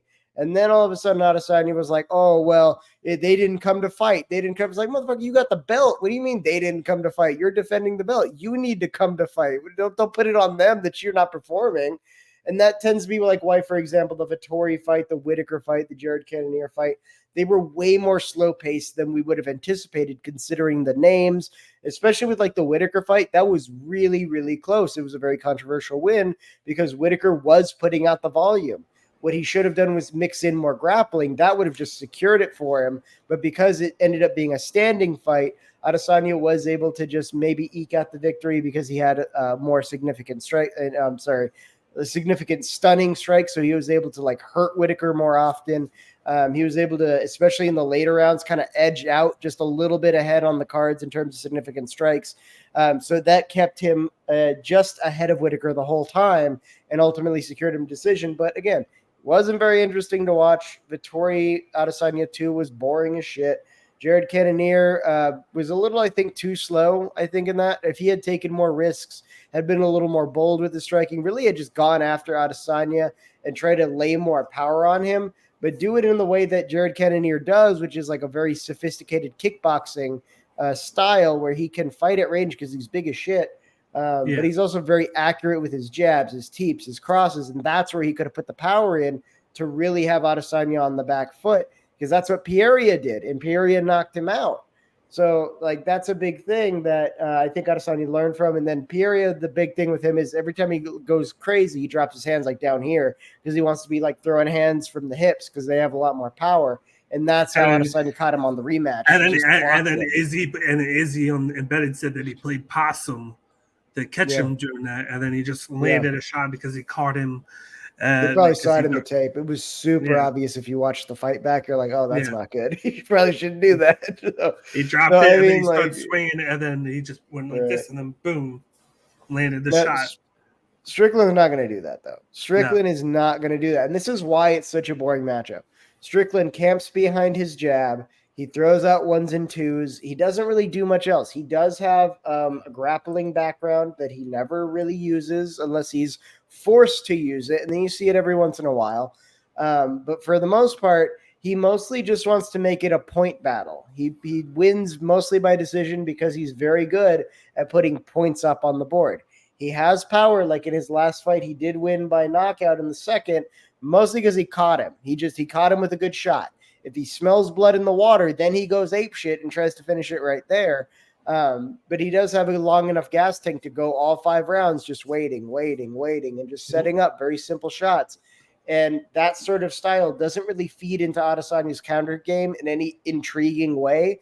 It just tells Adesanya, like, okay, I got to do my own, like, ones and twos, kick him in the legs a little bit, stay just enough ahead of the cards. But ultimately, I do want to get the big knockout finish. So I'm just going to wait. I'm going to wait till he messes up, and then I'm going to try to catch him with something. And I remember we were talking, I think it was the, I want to say it was the Whitaker fight, because everybody was kind of arguing about that one. People were saying that Adesanya was the more impressive fighter because he was controlling Whitaker's actions with all the traps he was laying.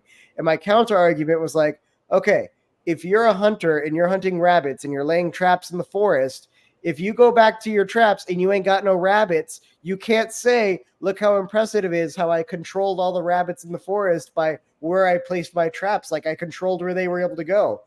You didn't catch any rabbits. Like nobody cares, dude. Nobody cares. You suck as a hunter because you got no rabbits. That was sort of the thing with Whitaker. I feel like he could have won that if he had done just a little more grappling because he was showing a lot of growth considering their first go around. And he was giving Adesanya like a real test, a real run for his money. It was just he wasn't utilizing the one thing that Adesanya was weaker against at that time, which was the wrestling. And Sean Strickland, I don't think is any big wrestling threat here. I really don't think he's going to be bringing a well-rounded threat. I think it's just going to be ones and twos. Now, weirdly enough, Sean Strickland is he has the approach that could potentially beat Adesanya if Adesanya takes it too easy like he did with Yoel Romero. If he's too hesitant, Sean Strickland will just pass him up on the cards possibly. I don't think that's going to happen, but like he has the style to where like he could like on just an off night for Adesanya, maybe make that happen. But ultimately, I think Adesanya is the more sophisticated, more well-rounded, more experienced striker. This is just going to be a striking battle. It's going to be a point battle. And I think Adesanya knows enough to stay ahead on the cards of Sean Strickland. He's also smart enough to mix up his strikes. He's going to be mixing in kicks with punches at different levels. Judges tend to see that as more activity, even if it's technically not, because there's more visually going on there. I think Adesanya's power is also a threat that Strickland has to take seriously, especially with the kicks. High kicks to the head, he could finish it. Kicks to the legs will undermine Strickland's stability, which will also, over the long run, slow him down, take away his power. So I think with the multiple threats there, Adesanya definitely has a huge advantage, not only in putting points on the board, but wearing down Strickland so that he doesn't really have any real shot at a finish. So all he's doing is playing catch-up the whole time. So like I said, this is going to be boring as shit, but I think that minus 600 odds is there for a reason. I think Adesanya is going to eke out a very boring decision. But I'm looking back at Sean Strickland's record. Of course, he beat Magomedov and Imavov, which he took on a month, like less than 2 weeks' notice after the weird split decision to Jared Cannonier, where I felt like he beat Jared Cannonier 4 rounds to 1, but they gave it to Cannonier, and he took down Cannonier twice in that fight. And the fight before that, he got knocked out by Alex Fajeda. There's no question that. And then then he lost to Alezu Selesky by spinning hook kick round 1. And then the last 2 losses.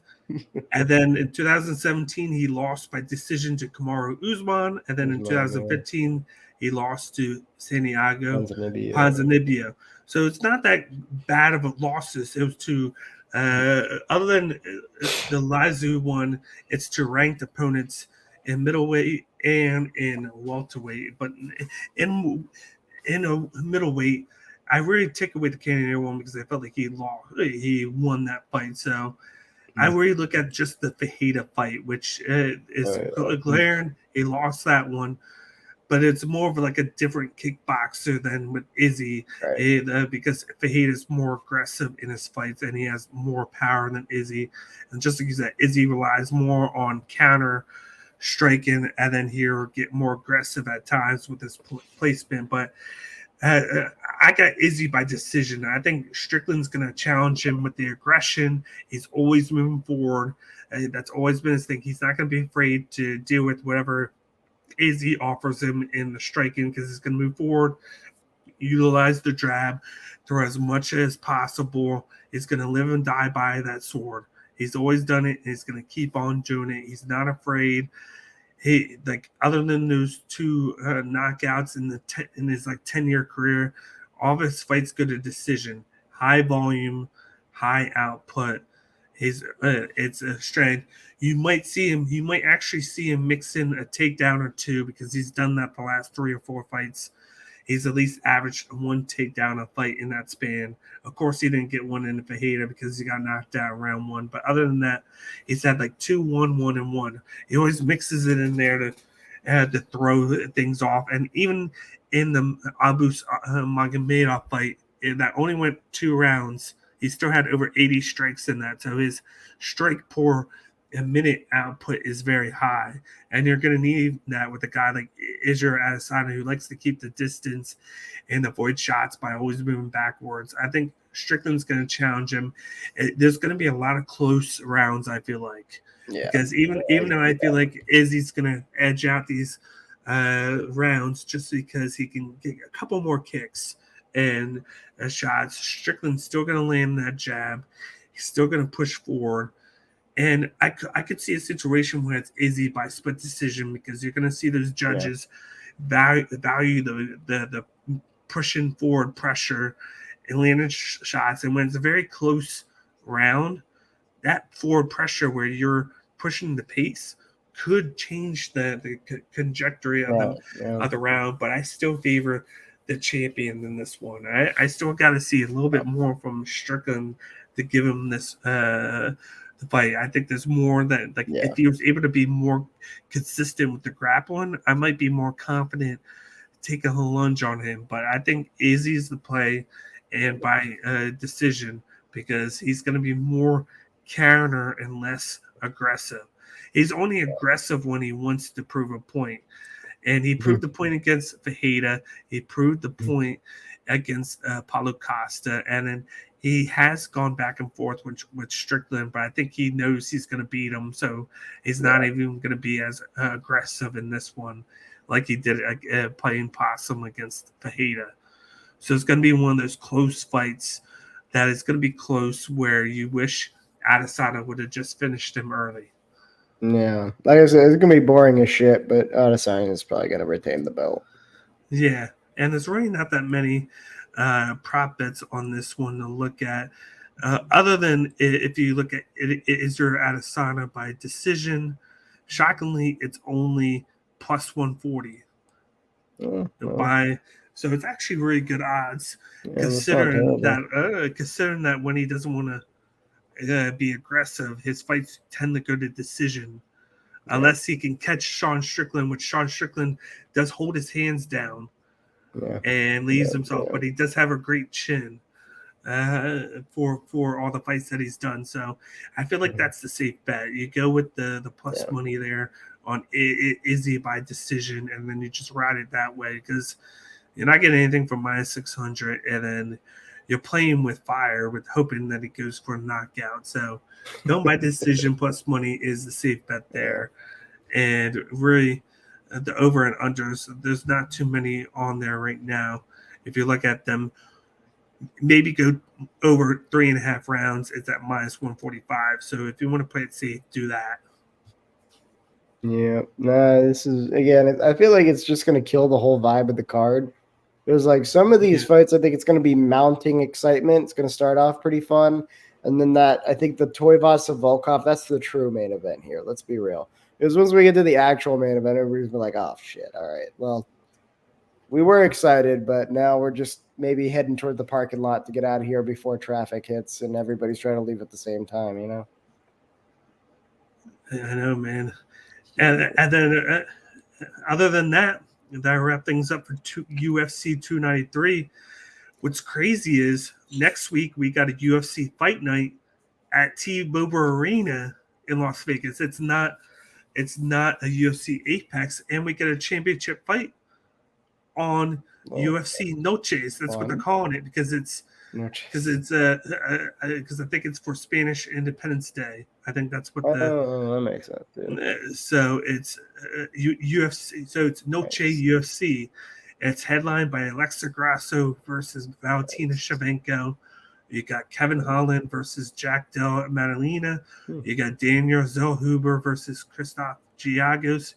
You got Fernando Padilla versus Kyle Nelson. And then you got Raul Rosas Jr. versus Terrence Mitchell. And then the prelim main event is Tracy Cortez versus Jasmine Chisuda Vicious. And then we got you got Josh Fromm versus Roman Kopylov. And then you got Roman. And then you got Lupita Godinez versus Elise Reed. So you got some really good fights on this card. And there was a bunch of like cancellations on this fight where a lot of fights were moved. You're supposed to get Chad Cat versus Gastelum, but Gastelum got hurt. You were supposed to have Dana Rodriguez versus Santiago Ponzinibbio, but then Rodriguez tested positive for OST.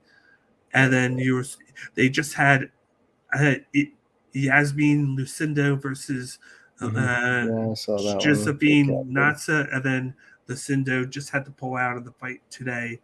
So her opponent, I believe, just got replacement fights for that one. So there was a lot of this. Even though this fight card is very exciting on paper, it would have been even more exciting had some of these fighters not got injured. But I'm definitely looking forward to this, considering it's a fight night and they're doing it at T-Mobile Arena. So they mean business with this one. This one looks better than this pay-per-view. Yeah, I was going to say, this is more stacked than the actual pay-per-view. This is awesome. Yep. So definitely keep out on all the action of our picks and predictions for UFC Fight Night coming out next week. And we're either going to do it on Thursday or Friday. That's the new time slot at 3:00 p.m. Eastern. So keep an eye out for all the news on that.